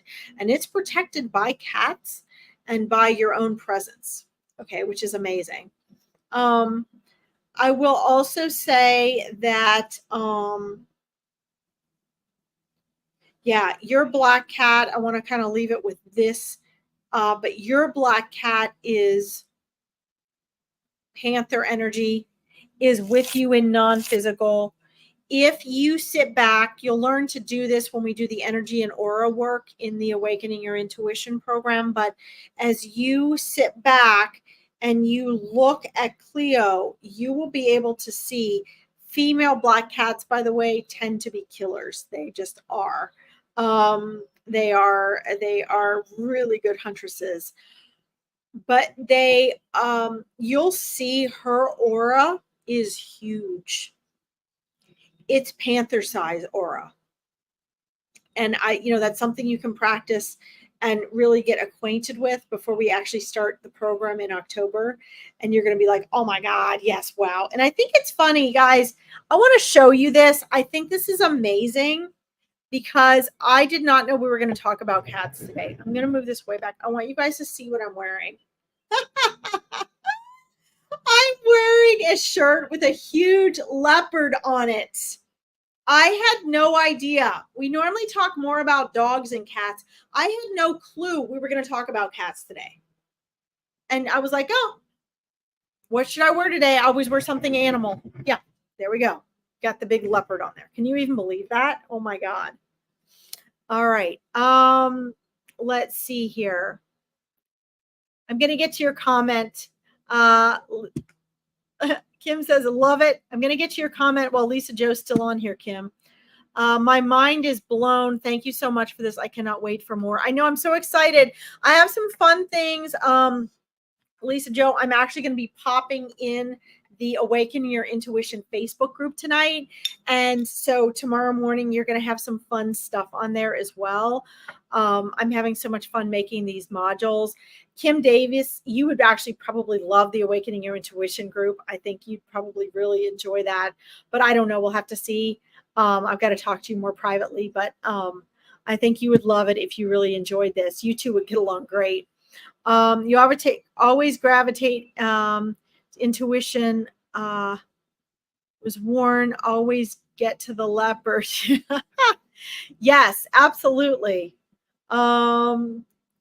Let's see. All right, let me go back up, Sandra. I didn't see you had a question there. I know, isn't that cool, Lisa Jo? So excited. Let's see. I will get up to you, Sandra. I'm sorry, I didn't see you had a question there because it was all in caps. I didn't see the last line of it. I'm going to star you, okay? Sandra, we'll get to you in just a minute. I want to get to, Kim said, tortoise-like cat. Yes, this oddly resonates. Just curious,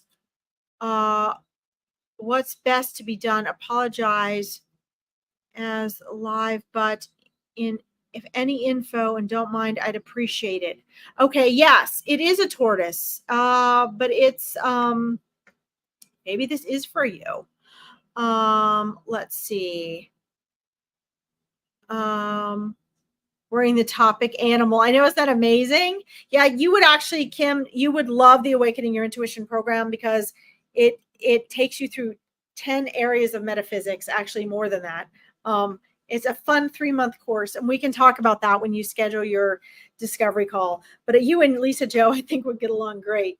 This would be so fun. The tortoise cat, yeah, so that resonates. So let's see if there's a feline energy here coming through for you, Kim. Let's see. Definitely killers, you said. Have kittens at the first time. Grandbaby sounds like them. And all the spirits strong today. Yes, they are very strong today. Yes, absolutely. Yeah, cats are amazing. And we've just had the full moon, and the full moon readings. I just had that because the full moon energy is really strong a few days before and a few days after the full moon. And it definitely, the cats are so impacted by that. Let's see. Mama and kittens, and one is like her mama, the other's gray, named Tom. Oh, how cute. Let's see. It's crazy and usually not for you. What usually isn't for you? That's funny. But yes, spirits are strong today. let's see. The calico, the orange one. Yes. So, so the cat we haven't placed yet is it's like a tortoise. I think that is what they call it. It's like black and it's got orange on it. So it's almost like the reverse of a calico. It's almost like a dark version of calico, if that makes sense. So it's interesting. So you and Lisa Joe both have all this cat energy around you, Kim. And I'm not surprised. I want to tune into your energy for a second and see why you have all this cat energy around you as well. Wow. So in a couple short free readings when you've come on, Kim, I know you're also at a place where you're ready to quantum leap. Tortoise. Yes, tortoise. Orange color, as she said. Yes. Yes. You're ready for a quantum leap as well. And that's one of the reasons these cats are showing up, Lisa Davis, for you. So whereas Lisa Joe is also ready for a quantum leap, and she kind of has this slow, steady, been working up to it. Her energy and entering into this is very different than yours, Kim. Whereas yours is like, you've been like, whew, and then all of a sudden it's like, boom, okay, here it is. Now it's time for this. And these cats are showing up for you. And catapult leap, yes. But this is really interesting because you're both ready for this quantum leap. And whereas the canines, the dogs, are this very grounding energy, which is something I've always needed because I've always had one foot in one world and one foot in another. And I like forget about the physical world, right? Like I always forget I'm like here and this is the physical world. And I've always needed to be surrounded by dogs. So I've always had at least 3 dogs in my life to ground me, which is, something that the late dear Ted Andrews I was telling you about in the beginning of this broadcast actually shared it with me and taught me personally when I met him. But the cats you're so safe, you're so protected because you've got all this feline energy around you. So you're not needing to worry about that. You just like have this clear slate to build your intuition and to get strong. And the cats are also, they're very interactive. On a silent soul level, guys, the cats are speaking to you. They're speaking to your soul. Your soul is staying awake and in tune. And yes, you're going to learn to be more conscious about it. This is what the Awakening Your Intuition program does. And it builds your confidence. But the cats are not letting you forget. The cats are keeping you in tune. The cats keep you on your toes like that, right? Which is amazing. Kim says, my mind is being blown, but spirit's going very strong. So figures as now conflicted as to what and who. The mini lion is an old man, 2 cats, and now 2 kittens left, and all up as who to keep and what to do, etc. Got it. So you've got, let's see, mini mountain lion. So let me get this right. You got 2 young cats and 2 kittens. So do you have 5 then? Let's see.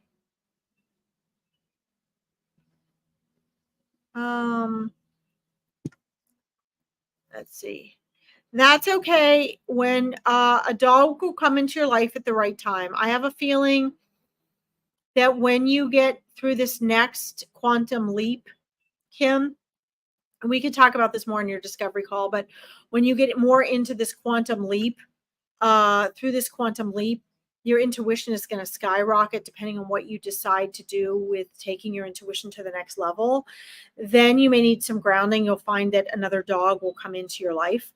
But the animals come and go in our lives as we need them, and we feel driven and we feel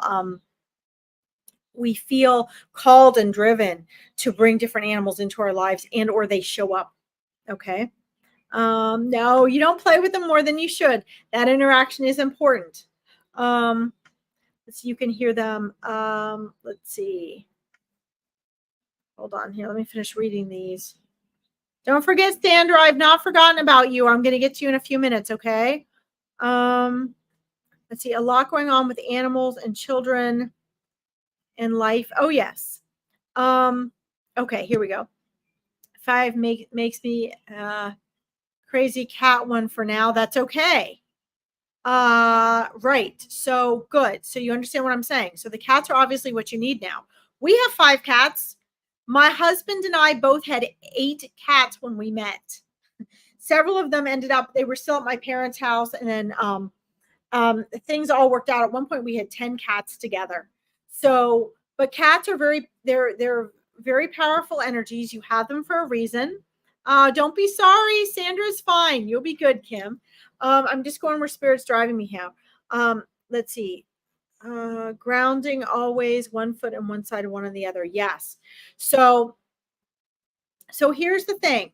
You're going to make the right decision about what to do with the cats and kittens.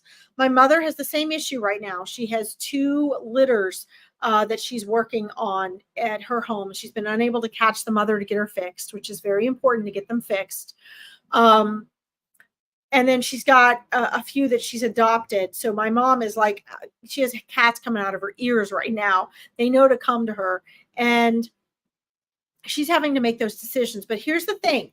They come into our lives for a reason.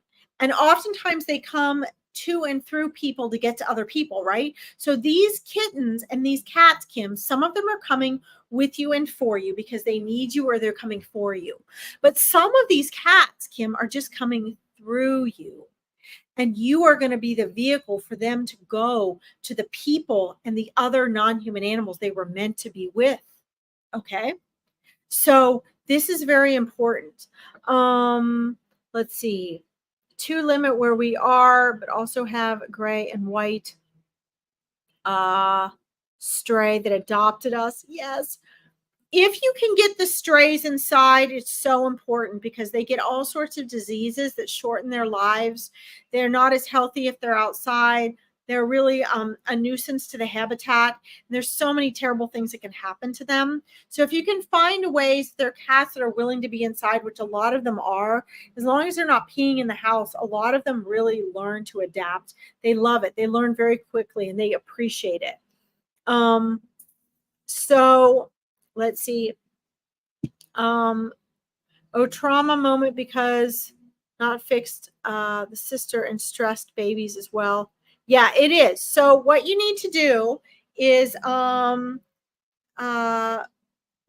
you need to do, Kim, is you need to find what no-kill shelters, so actually no-kill rescues, are near you that will take kittens and they will find homes for them. It's much easier to find homes for kittens, right? And then the ones you can, if you can at least get them fixed, there's a lot of places near me that will fix them for free. So that if they need to be outdoor cats, or you can't find a home, or they're your outdoor stray cats, then you're not going to have to deal with the trauma and the trauma and drama of all of that. Okay. Use your human resources to really help them with this as quickly as you can. Preferably, before they get to be adolescent age, because they're a lot more in danger then. And even while they're 6 months old, they can get pregnant. So just, do the best you can for that. And really, as you get talking to people, you're going to be able to find homes for them, for people that know people that know people. A lot of vet offices will also take the kittens, or they will put up flyers and they'll talk to their clients and customers, and they can help with that. Okay. Let's see. 2 sisters each had gotten pregnant. The stray is fed by a few. Let's see. He ran to the back room to eat. Okay. Well, it can take months. It can take months. So yeah, it's sad, but don't look at it that way. We have a troll. Sierra, I advertise you to all my colleagues, so I'm not really the best place for you to troll, because I actually share you with everybody. So there we go. We're going to block her, delete her. All right, delete comment. So Yeah, that is very sad. And that's what often happens is oftentimes, whoops, I just put our troll up there. Sorry about that. What we want to do is, let me delete Sierra's comment here. And I'm gonna block her. Okay, awesome. So what happens is if the mom doesn't get to hide them properly, the males will sometimes come and cannibalize them. Not always, but sometimes they will. So just, if you set the intention out there, yes, of getting them all fixed, and you need to go with the flow. There are places that will do it for free. They will clip the ear. There are places that will do it very low cost. There are places that if you can find rescues, they will take care of all of that for you. Contact the vet offices. They will help you rehome them. And the other thing is that you can, if you get, take the time, it can take a month. Take those ones that aren't comfortable with you, get them familiar with having the safe traps out there and the cat crates, get them familiar with you. And then for the ones that are gonna, that wouldn't make good house cats, at least you can get them fixed. And there are places, just keep researching. There are places that will do that for you for free. And then you can just get them fixed and release them. Okay. So I think this was a very important conversation, because there are just so many cats out there on the loose that don't have good lives because they're, house cats are not meant to be wild cats. They're just not. So bless you, Kim. And just private message me back and we'll get you scheduled for your discovery call in the next couple of days. Okay. Let's see here. Let's see what Sandra says. Sandra, if you could do me a favor, and it's hard for me to get all of it sometimes in caps. Let's see what happened to my son's black cat Buddy. When the son visited, Buddy took off. We couldn't find him in 2007, please. Sandra, let me know if you're still there, please. You're welcome, Kim. I can't wait to talk to you in person. We're going to have such an amazing discovery call. So first of all, Sandra, I'm going to say this. I say it to everyone. I'm going to say it again. And thank you for your patience. I'm going to say this for everyone. Please, please, please, please, please do not allow your cats to be outdoors. I said this last week and I lectured somebody on it. Because first of all, within just a few weeks, even if they're used to being outside, and I'm just using this example, Sandra, I'm not scolding you. I'm just telling everybody, if you can, please do not let them be outside, because even if they're used to it and they want to be outside, they don't know the dangers. They are so adaptable, and cats adapt so well to becoming indoor cats. And after 6 weeks or so, their brain actually changes and it adapts to being an indoor cat to the point where they're not comfortable outside anymore and they won't want to go out. Their brain literally makes a physiological shift and they'll be fine inside. I put bird feeders and hummingbird feeders up on my window so the cats have constant entertainment. I make sure they can see out the windows. They are so happy. Gandalf the gray, our big gray male cat that we have, actually pimped himself out for a couple of years on a street in our old neighborhood. And he came to me in a dream. It's a long story. When I do a big animal event, I'll share it with all of you. But he really wanted to be a house cat. And he is now with us. He chose us and he's with us and he could not be happier. So just understand that this is important. Kim says, okay, agree to disagree as different experiences and feel bad, but respect. All animals are different. Mine does once and feels okay.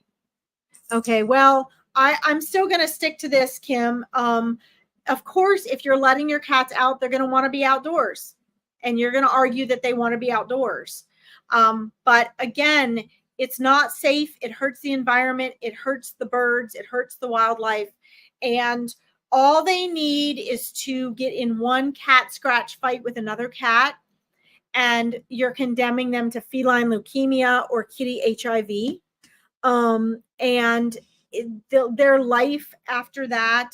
Our gray cat has kitty HIV because he lived outside. And we have to be very careful. He has to go to the vet often. He can't be exposed to anything because he has a compromised immune system. The feline leukemia, they get all sorts of terrible things with that.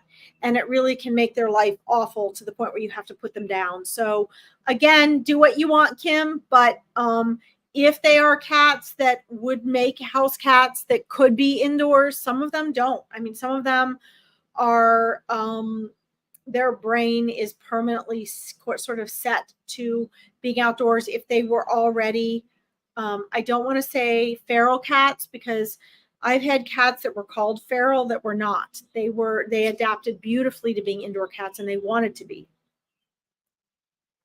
Sometimes, unfortunately, you have cats that were born outdoors, and they are crazy if they're inside. But that's not normally what happens, Kim. Okay. Most cats, I would say 90 to 95% of them, you can bring and keep indoors. They will adapt fine. You might have ones that don't, and that might be why you're saying you agree to disagree. You might actually have cats that are not like that. And there are cases like that where they just are never going to adapt to be an indoor cat, and that's fine. They just end up being your outdoor stray, in which case I say just get them fixed.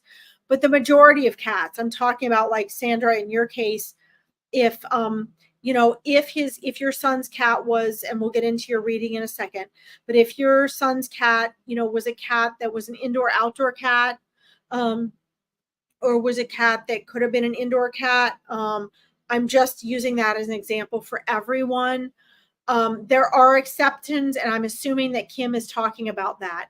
But if you have an indoor outdoor cat, unless they're in a fenced in backyard that they cannot get out of, or unless you are walking them on a lead, or unless, like my cat Bagheera, who would not leave the yard, he went out with me and the dogs, and he came back in with me and the dogs. Please do not let your cats out, because they can get all sorts of parasites, disease, hit by cars, picked up by birds of prey, eaten by coyotes. There are just horrific things that I've had people argue over the years with me about this until something horrendous happens to their cat. And then they're like, oh. So just keep that in mind, Kim. I'm just trusting that you have, you have other reasons. Maybe your cat is, maybe you have some feral cats that you're dealing with, but it's just not safe. My aunts and uncles for years let their cats out and in and out and in. They were very lucky because they had a lot of woods around their house. The cats never strayed very far, but if a cat comes into your yard and gets in a fight with your cat, or shares your cat's food or water, they can easily get diseases they can never recover from. Okay. As far as, I'll get to yours in a second, Kim. As far as Sandra, your question, let's see, when my son visited, Buddy took off. We could never find him. Yeah, well, so that happens actually quite often, Sandra, and I'm going to see if I can tune into what happened to him. With these lost and found cats, a lot of times the animals, I'm actually very good at finding things, but I can't say all the time people ask me questions like you're asking if I get an answer. So I'm going to tune in to that cat and see what I think's going on. A lot of times with cats, if we have an outdoor cat or an indoor outdoor cat, and we don't allow them, like we don't keep them in, or it depends on if if you have someone coming and caring for your cat while you're gone, or if you, I'm trying to think of the best way to say this. If you have an indoor outdoor cat and you go out of town, you definitely want to have your cat in, because despite what people think, where they think cats don't care, cats do care when you are not, when you're gone. They care a lot when you leave. They actually will, you know, people say, oh, I come home and my cat doesn't care. Yeah, the cats, their feelings get hurt. They get pissed. I mean, we were gone for a wedding a week or so ago, and my one cat, it took him a couple days. Like, he was kind of skeptical of us. Like, why did you leave me? Why weren't you here? He wouldn't let us pet him. It took us 24 hours before he'd let us touch him and pet him again. So, you know, a lot of times they'll leave because they think that you're deserting them, and they actually get offended. Their feelings get hurt. Our gray cat, after we invited him into our home and the movers let him out by accident, it took us a week to get him back. He was mad at me. He actually, his perception was that I had thrown him out. So what I'm seeing, Sandra, and I'll get back to all your comments here. Pimping cat. Yeah, Lisa Joe. He did. He pimped himself out. Sandra says the door opened. Let's see. He just escaped. Okay. Got it. Okay. Well, so Sandra, I am, I'm going to be radically honest with you here. You moved here in December 6th. Okay. Awesome.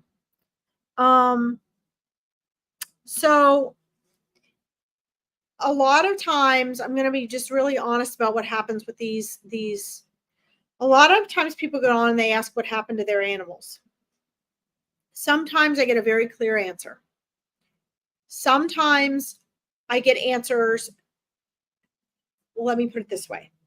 If the animal knows that the person is not going to like, or is going to feel bad about, or be unhappy about, no, the coyotes did not get him. A lot of times, if the animal feels that the human is not going to like the answer, or just like souls that have crossed over to the other side, you see, I will share whatever spirit tells me, and whatever the animal tells me, I will tell you. I don't hold things back. If spirit knows, or the animal knows, that I'm going to have to share something that is going to cause the person I'm reading for to be unhappy or angry with me, one of two things happens. Either the animal or the human soul on the other side will say to me, Larkin, the answer that we give you, the person you're going to share with is not going to be happy with. And we see that they're going to blame or be angry with you. Would you still like us to share the information with you?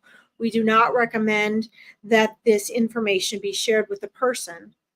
Or if we share this information, the person is going to be hurt or upset. And here is our recommendation. They sometimes give me the choice, and sometimes they do not give me the choice. Sometimes they simply say, this is all we are going to share with you. Okay? In this particular case, Sandra, the cat is sharing with me that you and your son are not going to like the answer, but are hoping that I can share it with you in a way that you'll understand that there is a bigger purpose here. And I have accepted the fact that you might not like my answer. You might just boycott my page and go to continue to find people to give you answers, which I'm sure you've already gone to other readers and asked them for this before. I am fine with that. I'm willing to take that risk. And so here is what this cat is communicating with me. Number one, no, the cat was not gotten by coyotes. I'm not getting that at all. Your son's cat knew that he was going to be, so let me ask you this. I'm not sure why you told me you moved here in December. Because I don't know where here is. You have not had other readers? Okay, interesting. That's cool. Well, I'm very honored then that I'm the first one that you're asking. You might after my answer. I want to see here. Door opened. He escaped. Unknown before we could stop him. Got it.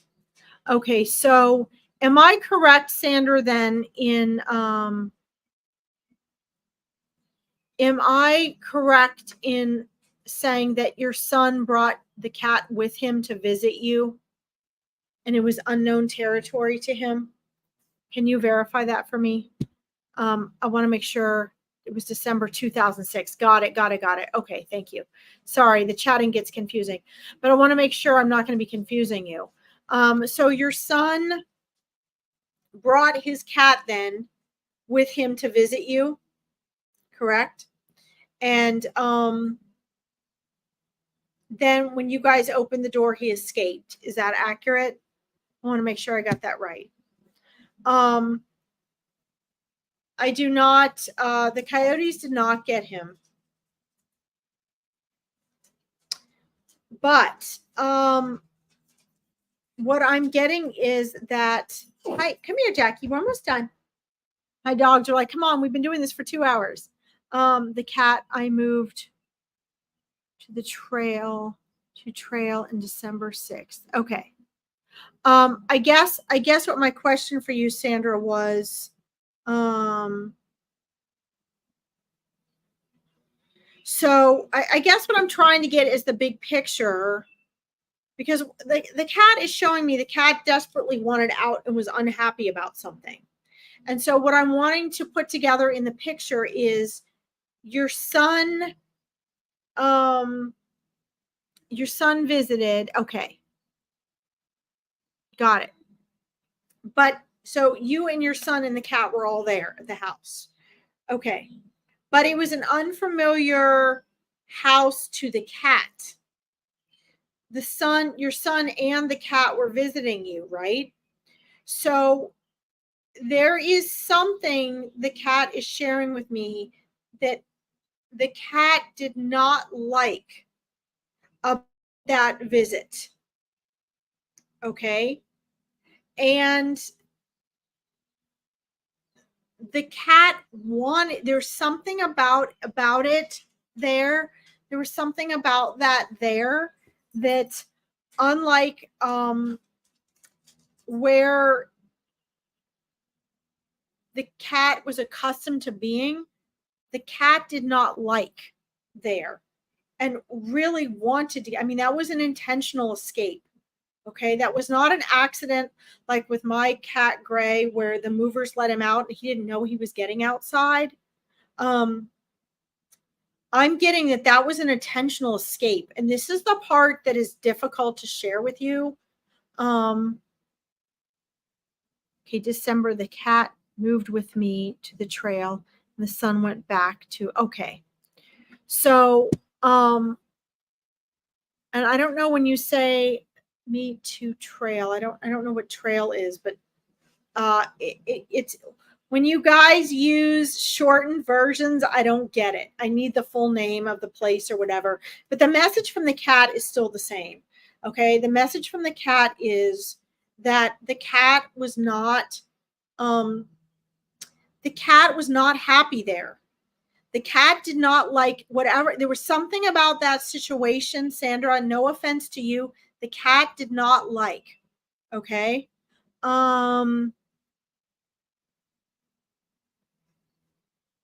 Yes, that's right. Yes, Kim, that's correct. Okay, it's a town. Okay, got it. But the cat was not happy there. So, okay, what Kim is saying is spot on. Yes, absolutely. The cat was not happy there. There was something the cat did not like there, Sandra. Okay. And Kim says, sorry, sometimes noticed if happy. Yeah. So that's exactly what happened. So Sandra, this is the part that pains me to share this with you because I don't want you. Yeah. That's okay. That's okay. The cat stayed with you from December to Easter. Got it. Thank you. I want to make sure because when I get information, I have to make sure that you're resonating with what I'm going to say because it has to be accurate and I want it to be tangibly valid. And if my cognitive brain has to figure out what you're typing, but at the same time, I have to tap into the energy and the intuition of what the cat is telling me. Billy, no, I'm on a reading. You may not bark. Come on down. Down. Good girl. Come on. Up here. I'm doing a reading. Good girl. There's Billy, my fuzzy dog. Good girl. So what happened, Sandra? Oh, I almost caught my hair on fire. Sorry about this. They're not used to me doing this for 2 hours. I've been on here a lot longer than usual. What they're telling me is, here, look. This is who was barking, guys. This is my little Billy. What the cat is telling me is there's something the cat was very unhappy about during that time in that town and in that space. There's something about the location. There was something about the house. Let's see. Yeah, that's right. But the cat was unhappy being there. And here is what you're welcome, Sandra. And I'm sorry for this. This actually pains me to share this with you because I don't want you to take it personally. And I'm just sharing with you exactly what the cat is sharing with me, okay? And sometimes it's not all roses. Understand that these animals' souls have every bit as much of a purpose and an intention and a conscious awareness that we have. They don't have the prefrontal cortex that I talked about in the beginning of this live. So they don't say to themselves, wow, I don't like it here. I'm not happy here. And this is making me feel bad about myself. They don't think that way. Okay. But what they do is they know if they don't feel that they're in the right place, if they don't feel the way they want to feel, if they feel they're not futuristic thinking like we are, like we as humans say, wow, I don't like it here. I want to see myself living somewhere else in the next 3 years. Okay. Yeah, it's more of a survival mind, Kim, but it's also their consciousness. So something like in the Awakening Your Intuition program that my clients are going to learn is with animals, what non-human animals think is they've got the survival mind that you mentioned, Kim, but then they also have their conscious awareness. And so the survival part of him, Sandra, is the part of him that when the door opened, he ran out because that was he wanted out. He didn't care where he was going. He just wanted out. But the survival mind is the part that would have helped him once he was out. Okay. And that's the part that was an escape. But the part that was in there waiting for an opportunity to leave, knowing there was more, he liked living where he was living when he was with your son initially. He did not like it when you moved. And there were a couple of things there that, again, I'm just going to radically honestly share with you. He didn't feel like he was where he was supposed to be. And I feel like that was accurate because I get this a lot in having rescued horses and a lot of animals. I always love them deeply. And they're under my care. They're mine. I love them. Sometimes they're not meant to stay with me. I always swore I'd never sell any horse that I got. And there was a filly I rescued years ago. She didn't like me. She wasn't even grateful to me for this, the things I had done to save her, to rescue her. She wasn't even grateful to me for that. She didn't like me. She didn't like people. I saved her life. I had surgery and everything done on her injuries. I made sure she wasn't malnourished anymore. But she was building this bond I didn't realize with the barn manager where I was boarding. Her journey through me for 4 years was for her to end up with this barn manager. They are like this. And it meant the world to both of them. It was the only human that this horse liked. And now this horse loves her daughters. So, unfortunately, part of this cat's journey, Sandra, yes. Well, so yes. So the cat missed, exactly. The cat missed being, the cat was happy in Vance with your son. The cat was not happy after the move, and you were kind to the cat. It's not that the cat hated you, but the cat didn't resonate with being with you. The cat didn't feel that wasn't the place of belonging or purpose. Okay? And so his cat literally ran out the door. I mean, I understand that your son was there at the time, but these animals are purpose driven as well. They know how they want and need to feel. But I'm not seeing that the cat was eaten by coyotes. I'm seeing that your journey, and the cat's journey with you was just a part of your cat's journey. What I'm finding is your cat actually ran out, tried to find its way back, which they can do. And in the process, what this cat is showing me, found a very loving home and family. That this cat actually ended up there. They have an uncanny way of doing this, ended up resonating and getting fed and loved on doorsteps of other homes, and actually ended up being taken in and adopted by a family. So this cat found a home that felt loving and embraced, where the energy felt right, where there was a sense of purpose. And cats are very sensitive to energy. So please, Sandra, don't take this personally. And it wasn't that you guys did anything wrong. This is how the lives of non-human animals are. They will journey through different people and different experiences to resonate till they end up where they feel that they resonate, if that makes sense. I hope this is accepting and understanding to you. Yes, that makes you feel better. Oh, thank goodness. Thank you. Thank you, thank you, thank you. I am grateful to you for your patience, Sandra, and I'm also grateful to you for allowing me to honestly share with you what the soul of your cat wanted to share, because cats will not stay where they don't want to be. And it really is nothing personal. You and your son actually played, and Kim, I'm going to get to all of your wonderful comments.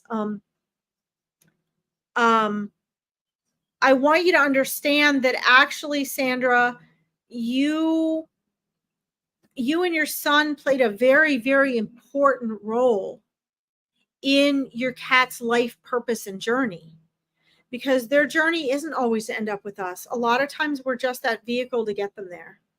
And if you hadn't moved, then the cat wouldn't have escaped and wouldn't have ended up in the family really where it belonged, where I'm seeing there was a small child that needed the cat, that bonded with the cat.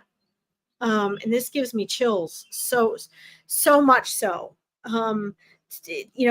There's different avenues of these animal journeys that are oftentimes very bittersweet.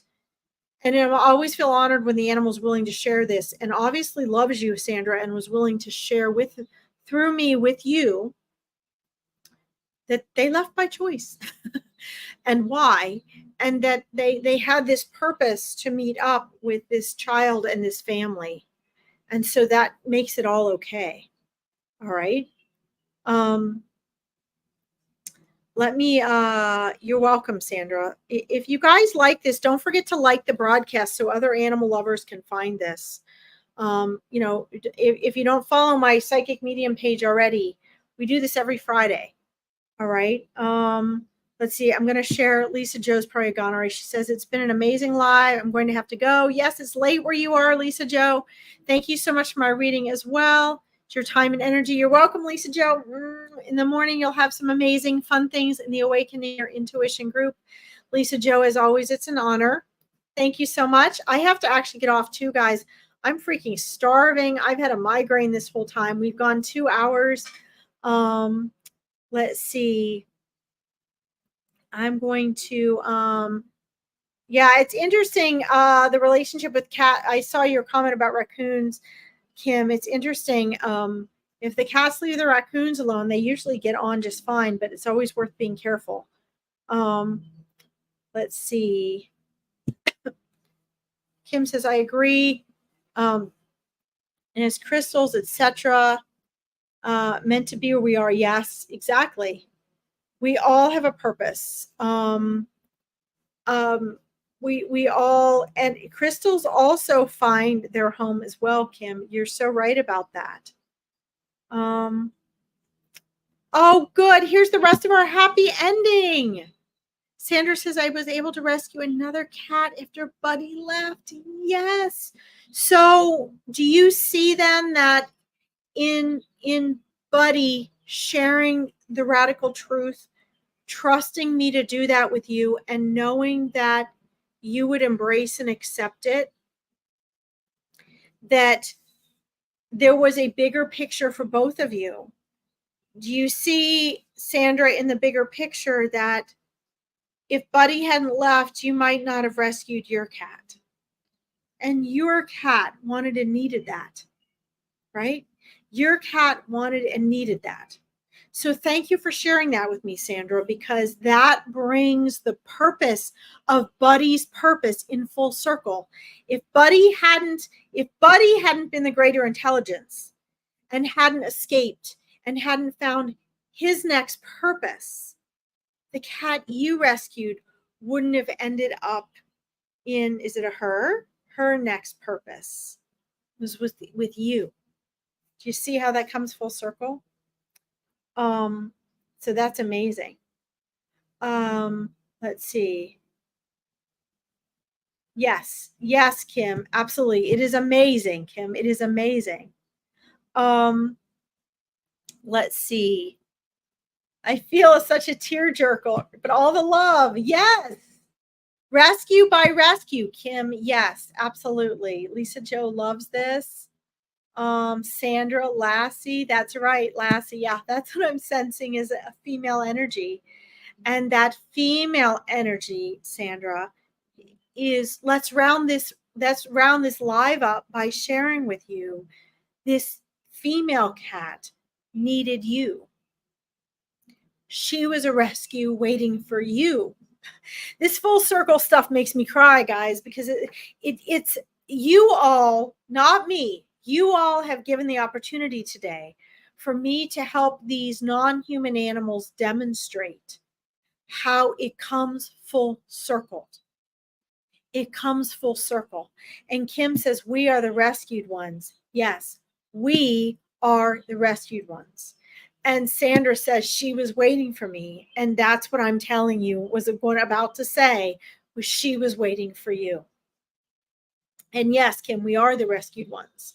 But thanks to Lisa Joe and Kim and Sandra today, I was able to be a vehicle for helping these non-human animals share with not just those of you on the live, but any of you that listen to this replay. They demonstrated to you today how they initiate, how their conscious souls know, how they live and love and choose to live out their life purpose, and how through these things that we don't understand, these non-human animals are privy to things we don't know. And they're living these lives that we never get to know the outcome for. And in today's readings, you'll see, and you saw, it all come full circle. So thank you for allowing me to read for you, Sandra, as well, and allow this to come full circle. Please give your love to Lassie. Yes, Kim, it is us who make the choosing hard. That is right. But these non-human animals were able to teach us all something today and show us the full circle effect and how they actually do know what they're doing. And there's a place for us to trust and help them. And there's a place for us to trust them. Okay? You're welcome, Kim. You're welcome, Sandra. Bless you. I'm going to close with this, and I'm going to go get myself some food. She passed in 2018. Bless her soul. Bless her. And it came full circle, didn't it? I love it. Cycles of life and rebirth.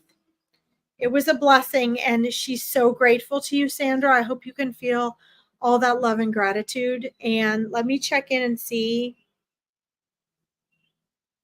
They're together. Buddy and Lassie, Sandra, they're there together. They're together. They all knew what they were doing. Okay.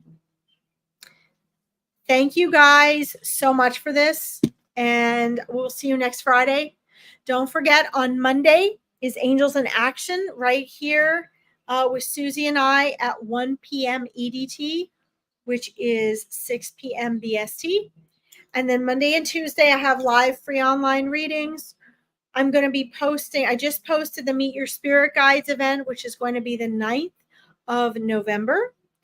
And if any of you would like a free discovery call, it is not a free reading. It is not a free coaching session. It is not a sales call. It is an opportunity for you to share with me in 20 minutes of time how it is you want to manifest, what you want to transform and grow, how you'd like to develop your intuition. If I have something I can offer you that's a good match for you, I will share that with you.